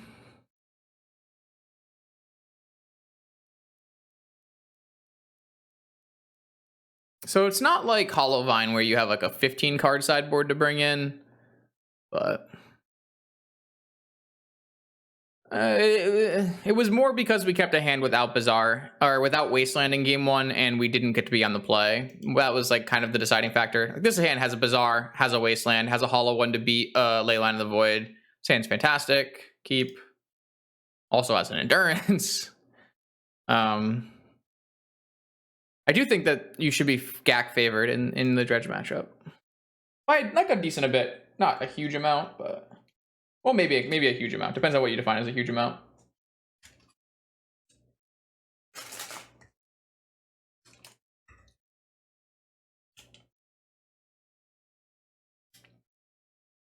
All right, they kept 6 with no ley line. It's good for me.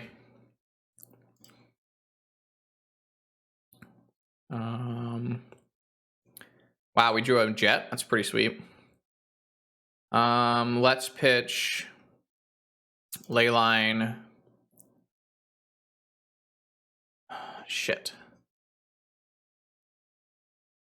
Yeah, no, Arbor is green.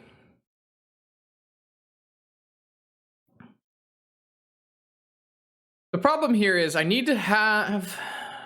Do I need a card to pitch to Endurance? I need to keep Hollow One and Wasteland. I need to keep Jet and Shaman, which means I have to get rid of Endurance Hogak. Sorry, I could get rid of Dryad Arbor Hogak and keep Endurance. That's probably fine.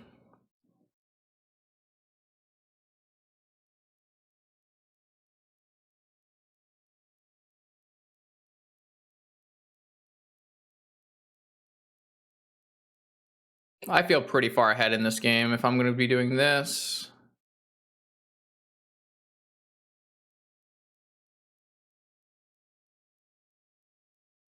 But there are definitely ways this goes badly, like Noxious Revival, they're back there thing.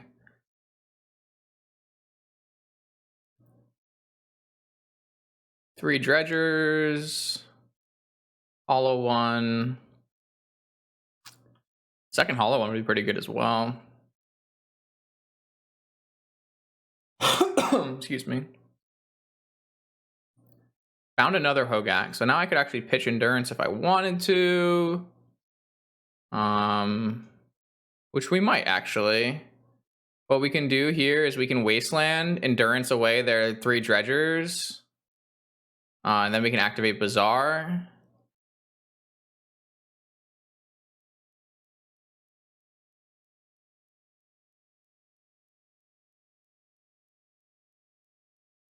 but I kind of want to hold Endurance in case they have Revival. So just gonna attack in Wasteland, I think.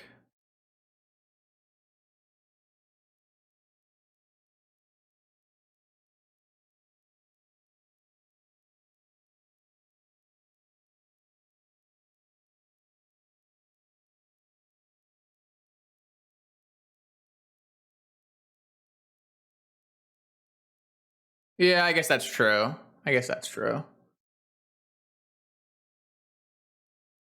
So I didn't really want to put the Bazaar back in their deck, though.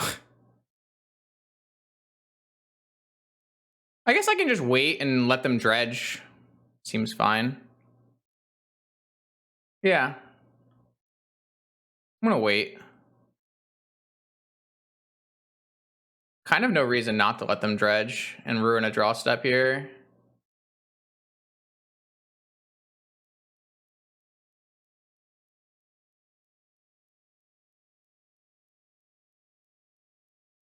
Oh, that's true. Yeah, I guess that's fair. It probably doesn't matter. They have Ravenous Trap. That's good to know.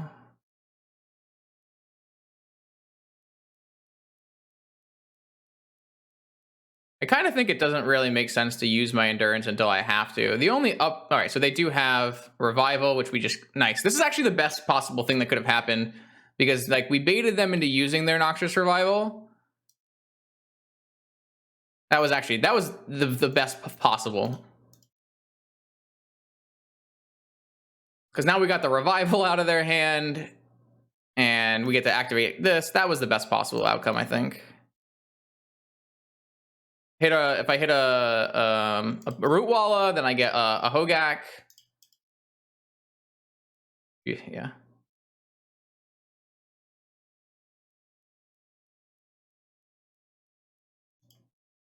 Oh, I hit the wrong spells, but whatever. They have the top deck of Bazaar. I definitely put the wrong cards in my yard, but whatever. Oh, sure.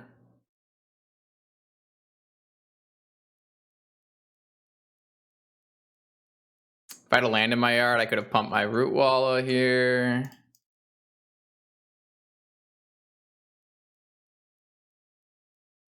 Doesn't really matter. Yeah, I played that a little sloppy because I was so far ahead, but I think the initial lines where we played the Endurance were really, really strong, which I like.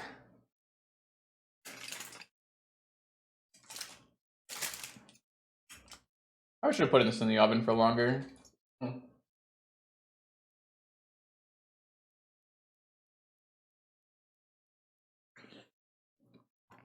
All right, same plan.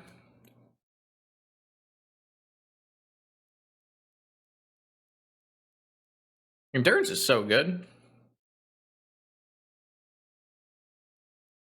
We know they have Rab Trap, and we know they have Noxious and Vigor.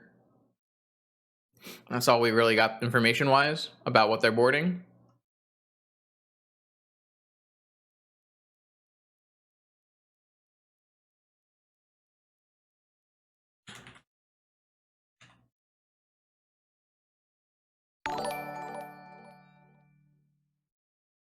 Yo, what's up, Neil? Thanks for the resub. Appreciate that.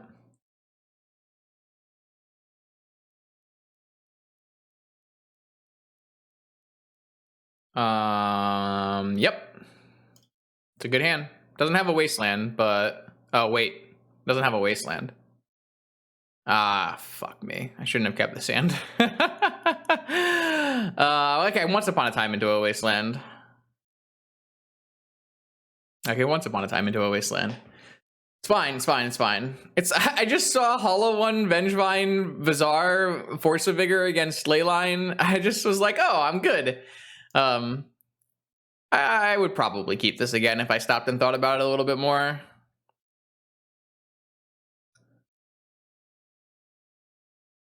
Though I guess if this Once Upon a Time misses a Wasteland, we're probably in deep shit. They did have Leylines in their deck too. One Dredger, Leyline, no Hollow One is pretty good for us.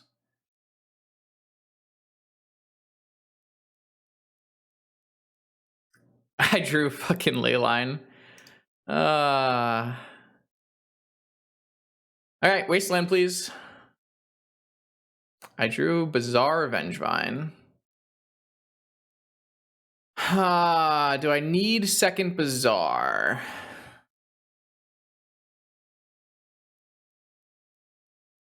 Probably. No, I kind of needed a Wasteland right now, so I had 6 looks, which is not bad. 6 looks for 5 hits.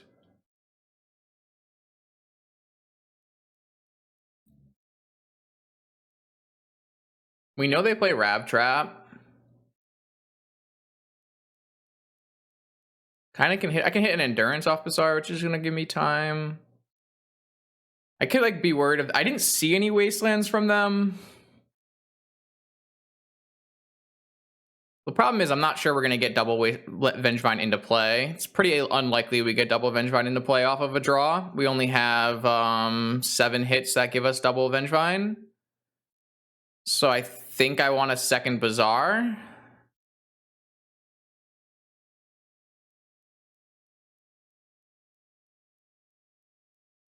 I hit one of my things though, so Vengevine, Savannah. I don't need Vigor at this point in the game. No, I don't need Leyline. Right, Vengevine, Savannah.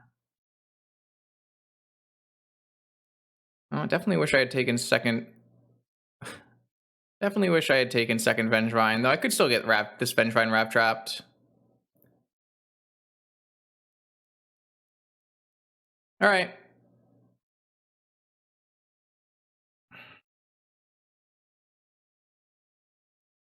See if they have Wrap Trap.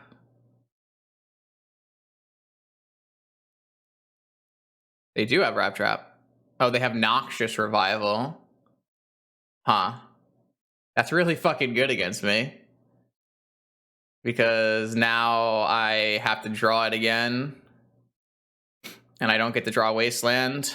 Oh boy, this is gonna be rough. Especially if they have Vigor here. Kill both my hollow ones. They didn't have Vigor. This game looks pretty bad.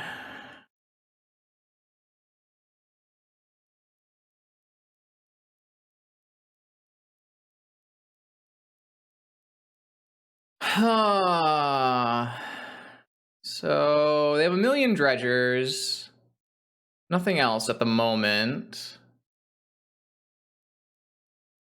Kind of need to draw Endurance. What was that? They Noxious Revivaled a second. They had 2 Noxious Revivals and they hit a Bizarre and put. Oh no. All right. Well, I guess it didn't matter if I had Wasteland.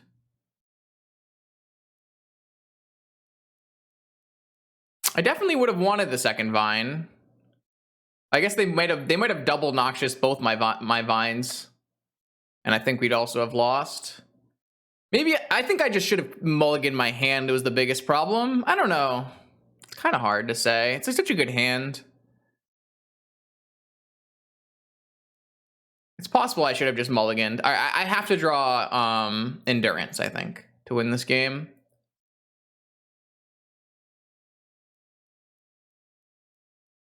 Even if I draw Endurance, they have double Bizarre.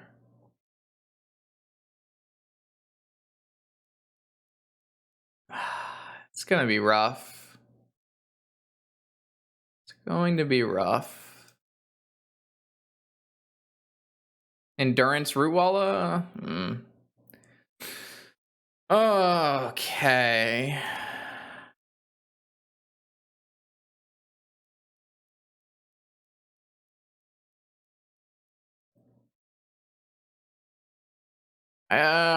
Do I still Wasteland here? Is that gonna really matter?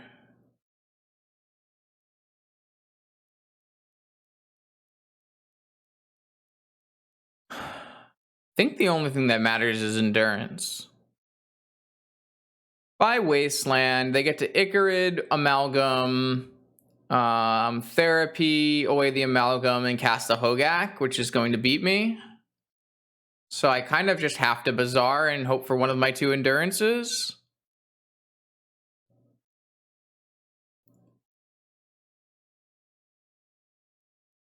think that's a true statement. Losing this matchup is kind of gross, but my opponent's hand was kind of pretty much the nuts, right? Maybe I was supposed to just mulligan for a ley line, but they're playing 4 Force of Vigor. It's really hard to do that. But if my hand had a ley line, it would have been infinitely better. Obviously, there was a ley line 1 card deep, unfortunately. All right, I'm going to just hit Bazaar and go for the Endurance. I think that's the only way to win.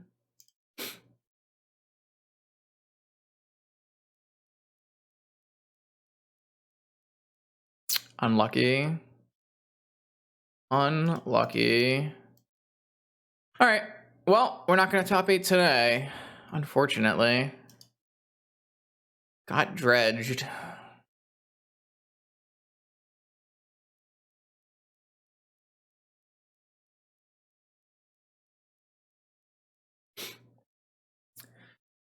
Our out is my opponent accidentally milling themselves. No play.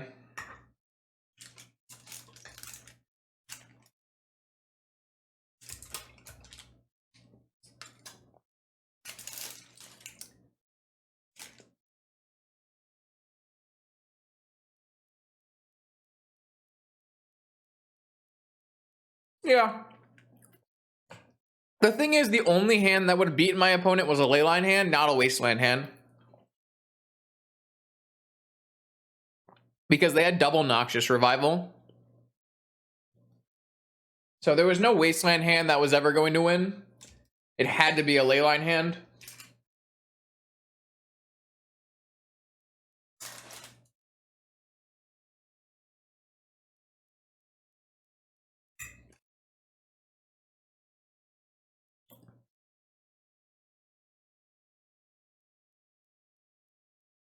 We faced a very odd assortment of decks today.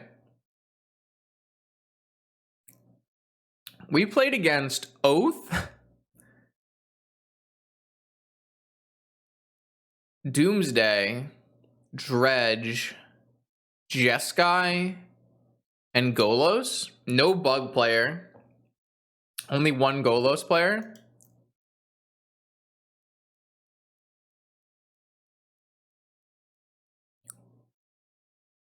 I don't think that's going to do it, Allosaurus Rider.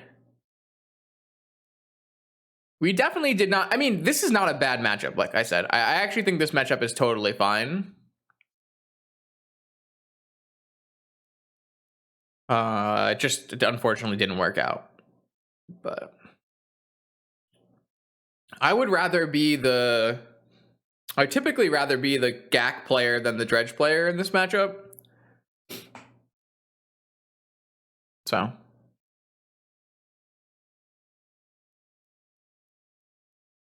they did have Force of Will in their deck. Interesting. Ravenous Traps. They had ley lines. They had 4 Ravenous Trap, 4 Revive, 4 ley line. 1, 2.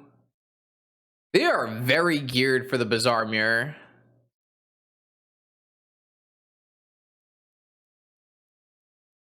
My opponent is incredibly geared for the Bizarre Mirror. They have ley lines and Rav Traps. And Vigors. Pretty crazy. Bizarre is a pretty small section of the metagame at this point, compared to previous historical metagame sections. Like right now, Bizarre, I guess... Never mind. They're 13% of the active metagame since Modern Horizons 2. That's still a lot. Not sure. Yeah, I mean, like I said, my only out is my opponent accidentally drawing through their deck. That's all we got going for us here.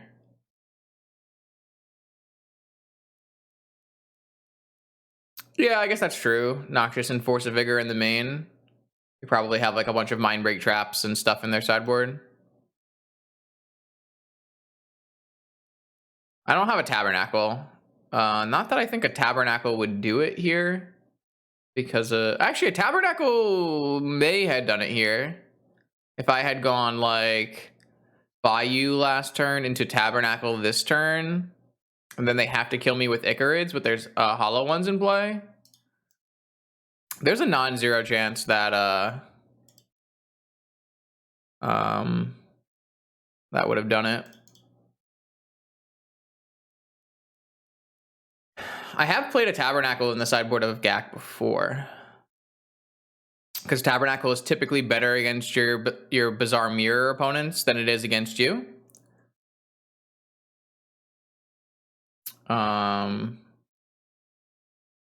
Yeah, it's interesting that Tabernacle would be close to be good enough.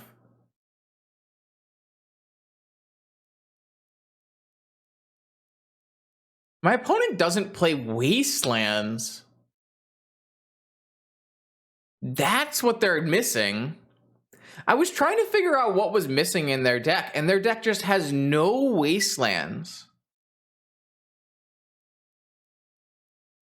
Interesting. Can't say that I would make that play, no. But certainly got here. Huh. Unfortunate. We had good breakers too. I guess there's yeah, there's too many players. Well, oh well. Yeah, I mean they have they had no Wastelands and they had no Creeping Chills. So they were just gonna lose to Tabernacles. Because they would have to just Icarid to get through a Tabernacle, and that's not always enough. It's an interesting build of Dredge. They might top 8 with it. Damn. Everybody else is always winning. Ryan, Dom, Canister. Oh, Slasher took the L though. No chill. That's kind of sad. I don't really feel bad because like there wasn't too much I could have done besides molded Leyline, but I don't think I was supposed to molded Leyline, so our hand was good.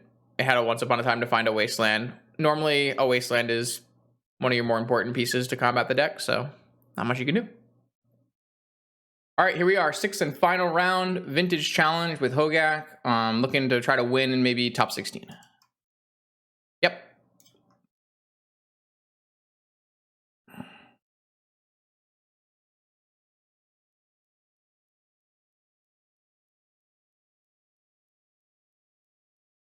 Yep. Looking for a Root Walla. Didn't find a Root Walla.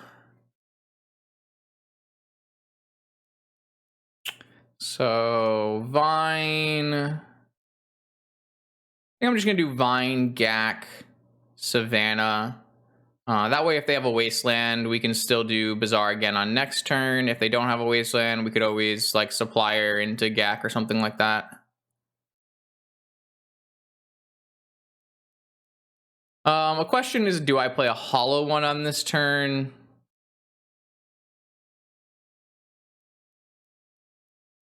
That is the most interesting question.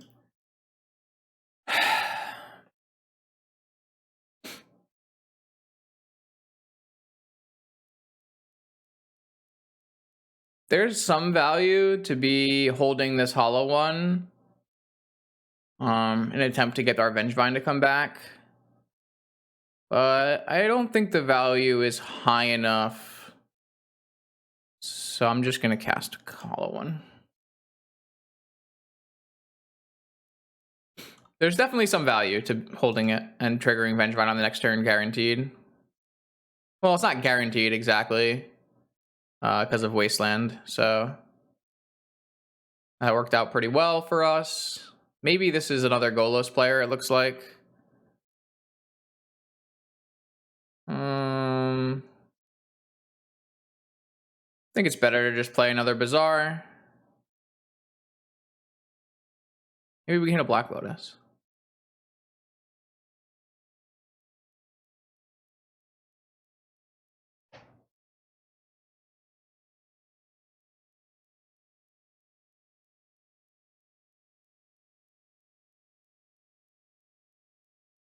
Imagine cutting this.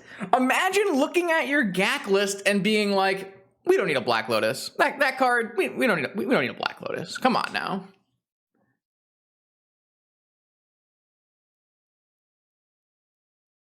Nah, it's just putting good cards in your deck. If you had taken the last winning list of Gaak and made no changes, this line could never happen. But because I am a smart Magic the Gathering player who doesn't net deck entirely, I can't even say that with a straight face.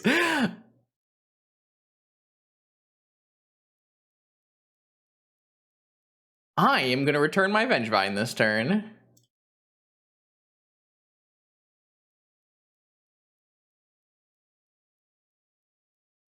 Oh, fuck off!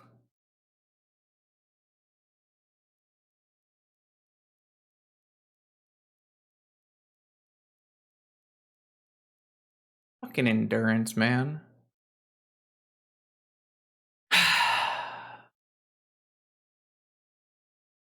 I mean, they're not that smart. They're playing Bug.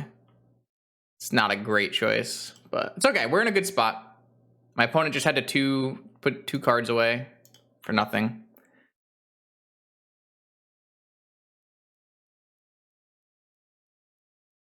Wow. Wasteland Endurance. I mean, Bug is fine. No,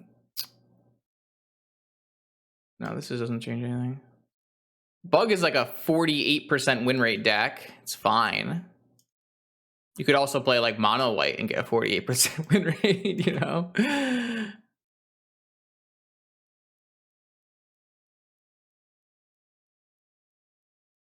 Uh-oh, Tarmogoyf?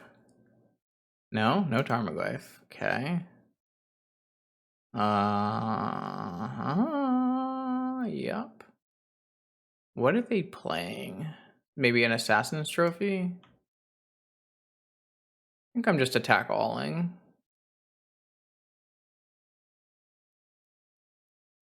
Must be Assassin's Trophy. Which gives me a Wasteland target, which is nice. What the heck? They're playing Bant Archon?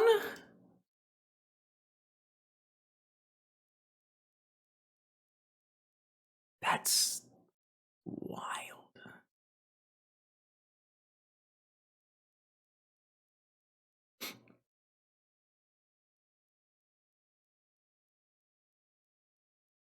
All right, well.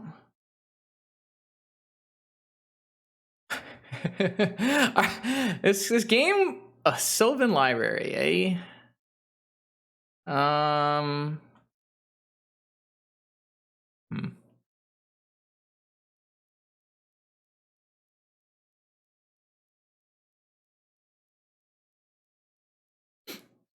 If I attack all, they can't use their Sylvan Library. I could also eat the Swords to Plowshares, which means they can't like Treasure Cruise, probably. So I think that's the plan.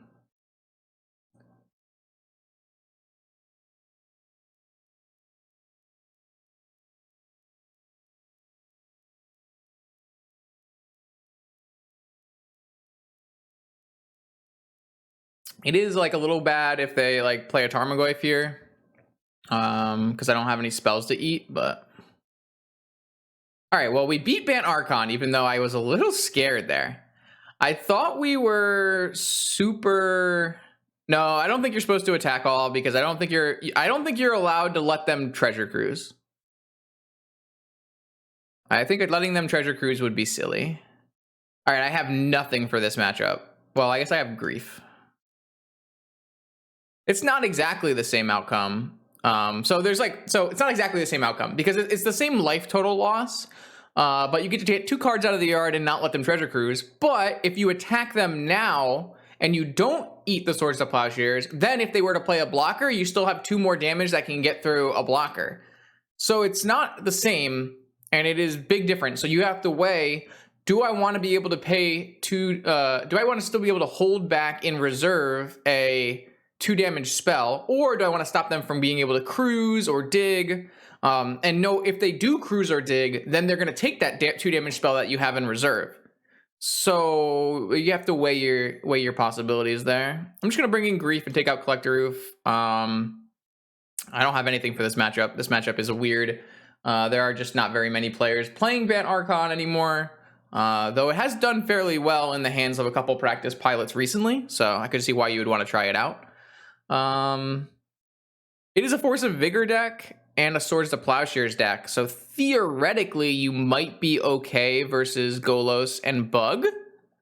And then you're an Archon deck, so you might be okay versus Combo. So theoretically the deck could be good. It just, the deck itself seems like it's not super powerful most of the time. Like when you have fast mana and play a turn 1 Archon, it feels pretty sweet.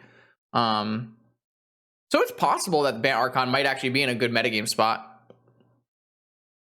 Thanks, Thick Queer Boy. Appreciate that. That's not a line I thought I would say today, but okay, here we are. Resubmit. I've been drinking water and eating this beautiful, actually probably one of the more healthier meals I've ever made. So what do we got? We got a Once Upon a Time. We've got a Mental Misstep. We've got a Wasteland. Huh.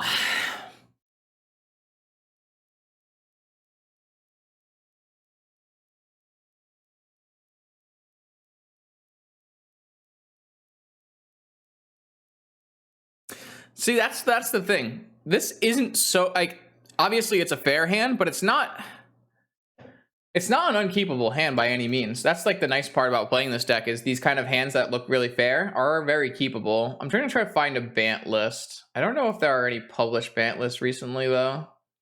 1 second. Is there a single published Bant list recently? What if I just go to B News page? Maybe if I go to B News page.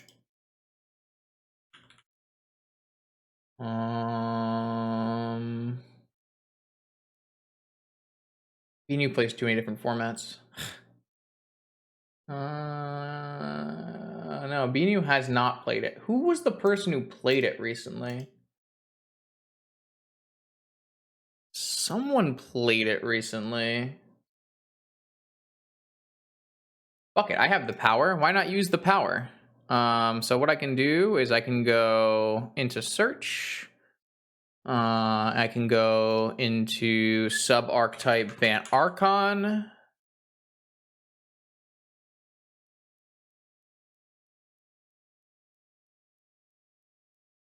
And then if it ever loads.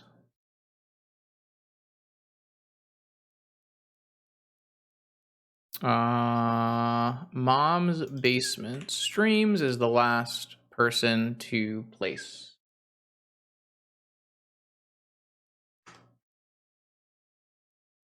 And then I take my Mom's Basement Streams and I go to this one, I guess.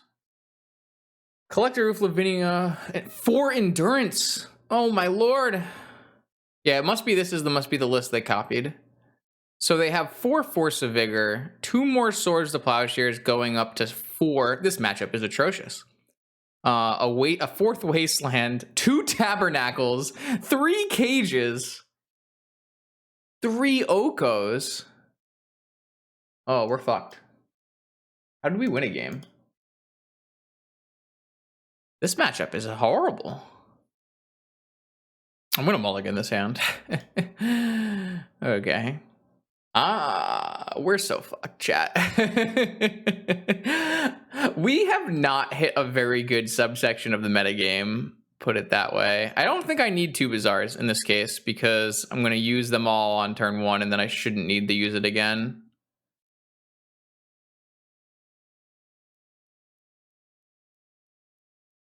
Wasteland Cage.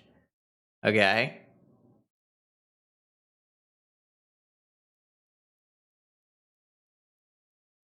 So I don't really have any way to play around Tabby, right? Not really. Wow, that was pretty good. Just go like this. And then I have Force of Vigor still up, and I have Gaak in my hand in case the Force doesn't resolve. And I have, yeah, I mean, this is insane. No, Dryad Arbor is not cast. So it does not help Vengevine trigger. Arbor does pay for Hogak, yes. But currently, Arbor probably pitches to Force of Vigor so that I can kill this cage. The worst thing that can happen is we get Tabernacled. That would be by far the worst thing that could happen. Yeah, that's fine. I think I'm supposed to Vigor this cage. And then I can bring back Ghast. Which is going to be... I want to play Wasteland out to play around Tabernacle. So I can play a Wasteland, bring back a Ghast. That's 4, 5, 6. I'm going to be 1 short of Hogak. Unless I Wasteland something. It's not good. 1, 2, 3, 4, 5, 6. All right, then in that case, do I really want to Vigor?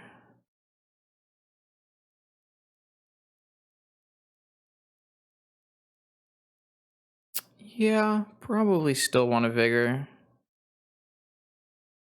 Yeah, I'm still going to Vigor.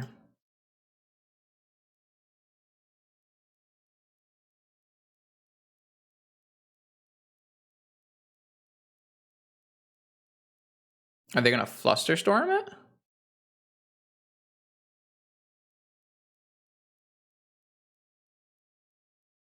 Rainstorm. Well, now I have a Wasteland target. But so I could technically play a Hogak this turn.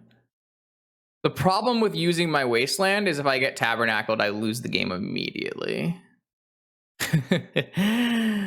A classic. I hope they force this. Oh, hell yeah. Sweet. That's really good for me.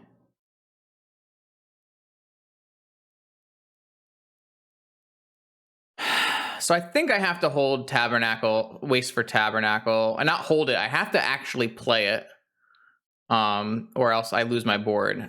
But I could Wasteland their Tropical Island, put them on 2 cards, no lands, and play a Gaak this turn. I think that's worse. I think I should just attack for 6. Though, this stops them from playing Tarmogoyf.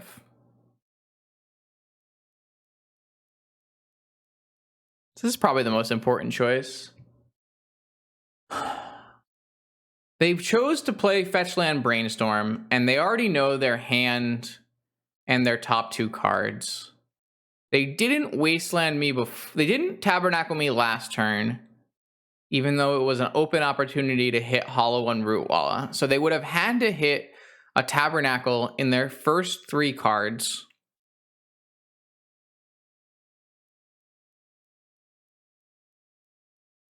I'm going to Wasteland.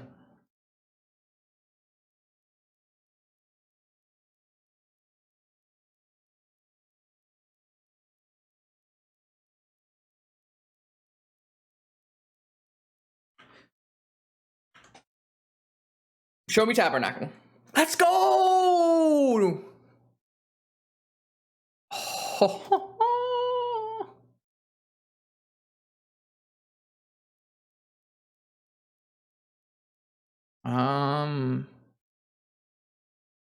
Does anything good come from this bazaar?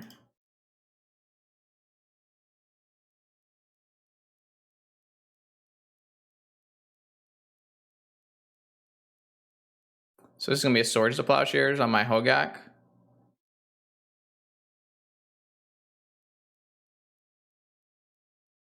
Oh, Hardcast Endurance. Yeah, I don't give a shit. Okay, they're out of cards. They have to top deck a Tabernacle.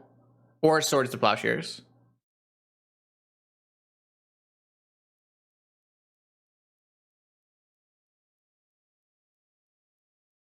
I don't think there's any reason to hold the Bazaar, but I am not going to obviously activate it. All right. I wish I had drawn a land because then I would be Tabernacle proof, but my opponent must top deck Tabernacle, and Swords to Plowshares buys them a turn.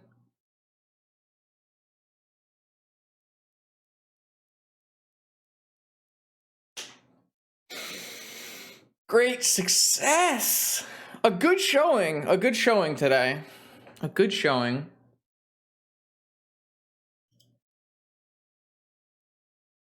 Or 2. And we'll probably end up, I don't know, 10th, 11th, 12th or something like that. Some number of 4-2s will be in the top 8, but I don't think it will be me. There's there's a little bit too many of them between me and the top 8, but it could happen. It could happen. Could jump a ton of people. But overall, I'm pretty stoked because we had a pretty bad middle section of this year after we won the super qualifier in April. But I've just gotten a top 8 with Golos, a top 8 with PO, and we're probably just going to miss a top 8 here with Bazaar, which is Blue, Bazaar, and Workshop. So I don't think many people said I don't have any range, but it's something that was been weighing on me. I'm like, I really want to be able to win with any kind of archetype in Vintage. So I'm pretty happy to be able to do so. Always getting the gains. So how do I feel about my deck list post-tournament now? I'm going to assume it's post-tournament, but in case we do, I will definitely put the stream up if we do top 8, but I think we'll end up breakering out. I like this list. I think the changes that I made with Not Me's consent worked out pretty well. I thought Endurance was fantastic, and I kind of would like more. Grief was okay. Serenity we never ever got to use Serenity, but conceptually it should work. And so the things that I'm thinking about are Collector Oof. Like, what if we just took 2 of these Collector Oofs in the main and turned them into Endurances? What about that? Oh, also, Black Lotus. Play Black Lotus in your freaking Gaak deck. Black Lotus was unreal good all day long. Also cast Endurance and Grief, which is maybe the reason the other decks were not playing Endurance and Grief, where I found Endurance to be fantastic and Grief to be fine. So yeah, the only thing I'm thinking about are these Collector Roofs good? Obviously we didn't play against any matchups where we really wanted Collector Roof, which makes it hard to judge. We also could maybe play more answers to Sphinx of the Steel Wind. Things like Swords to Plowshares might be a reasonable thing. Something like the new Bone Shards from Modern Horizons might be reasonable. That's true. We did bring in Serenity versus Saga Oath, but we obviously cut Collector Roof. I don't actually remember if we cut Collector Roof or not. Maybe we didn't cut Collector Roof. I don't know. That's the only thing I'm questioning is the 4 Collector Roof, but it's hard to judge, like I said, because we just haven't seen it. But I think overall the shell works pretty well. I'm interested to see what Canister played today. Canister seemed like he was trying some stuff. Canister also asked in the Discord why Gaak doesn't play Powder. I don't really think you have space or a need for Powder in this deck. You have to do your thing, but you could probably fit Powders in somehow. You probably like cut oof, trim Gaston Once Upon a Times, and maybe you could play Powders. But the whole idea is you don't have to be a Powder deck because you don't have to keep hands with Bazaar. So it's a little weird. Yeah, I don't think so. I think the one thing I would try to do is get another Endurance in here somewhere, or maybe have your Endurances in the main, something like that. Endurance was by far the best addition, I think, of the things I mean, Lotus and Endurance together were probably my favorite additions to the deck. So thank you for watching. If you're on YouTube, make sure you like, comment, and subscribe. Help me boost the algorithm, grow the channel. Those are all free things you can do and help support the vintage scene. If you're in Twitch chat, there's a links in Twitch chat to both the Discord and the YouTube channel. So lots of ways to watch more vintage. I just noticed that on the YouTube channel, there's over 3,000 videos over the last couple of years. So, and we're coming up on about 3 years of streaming Magic.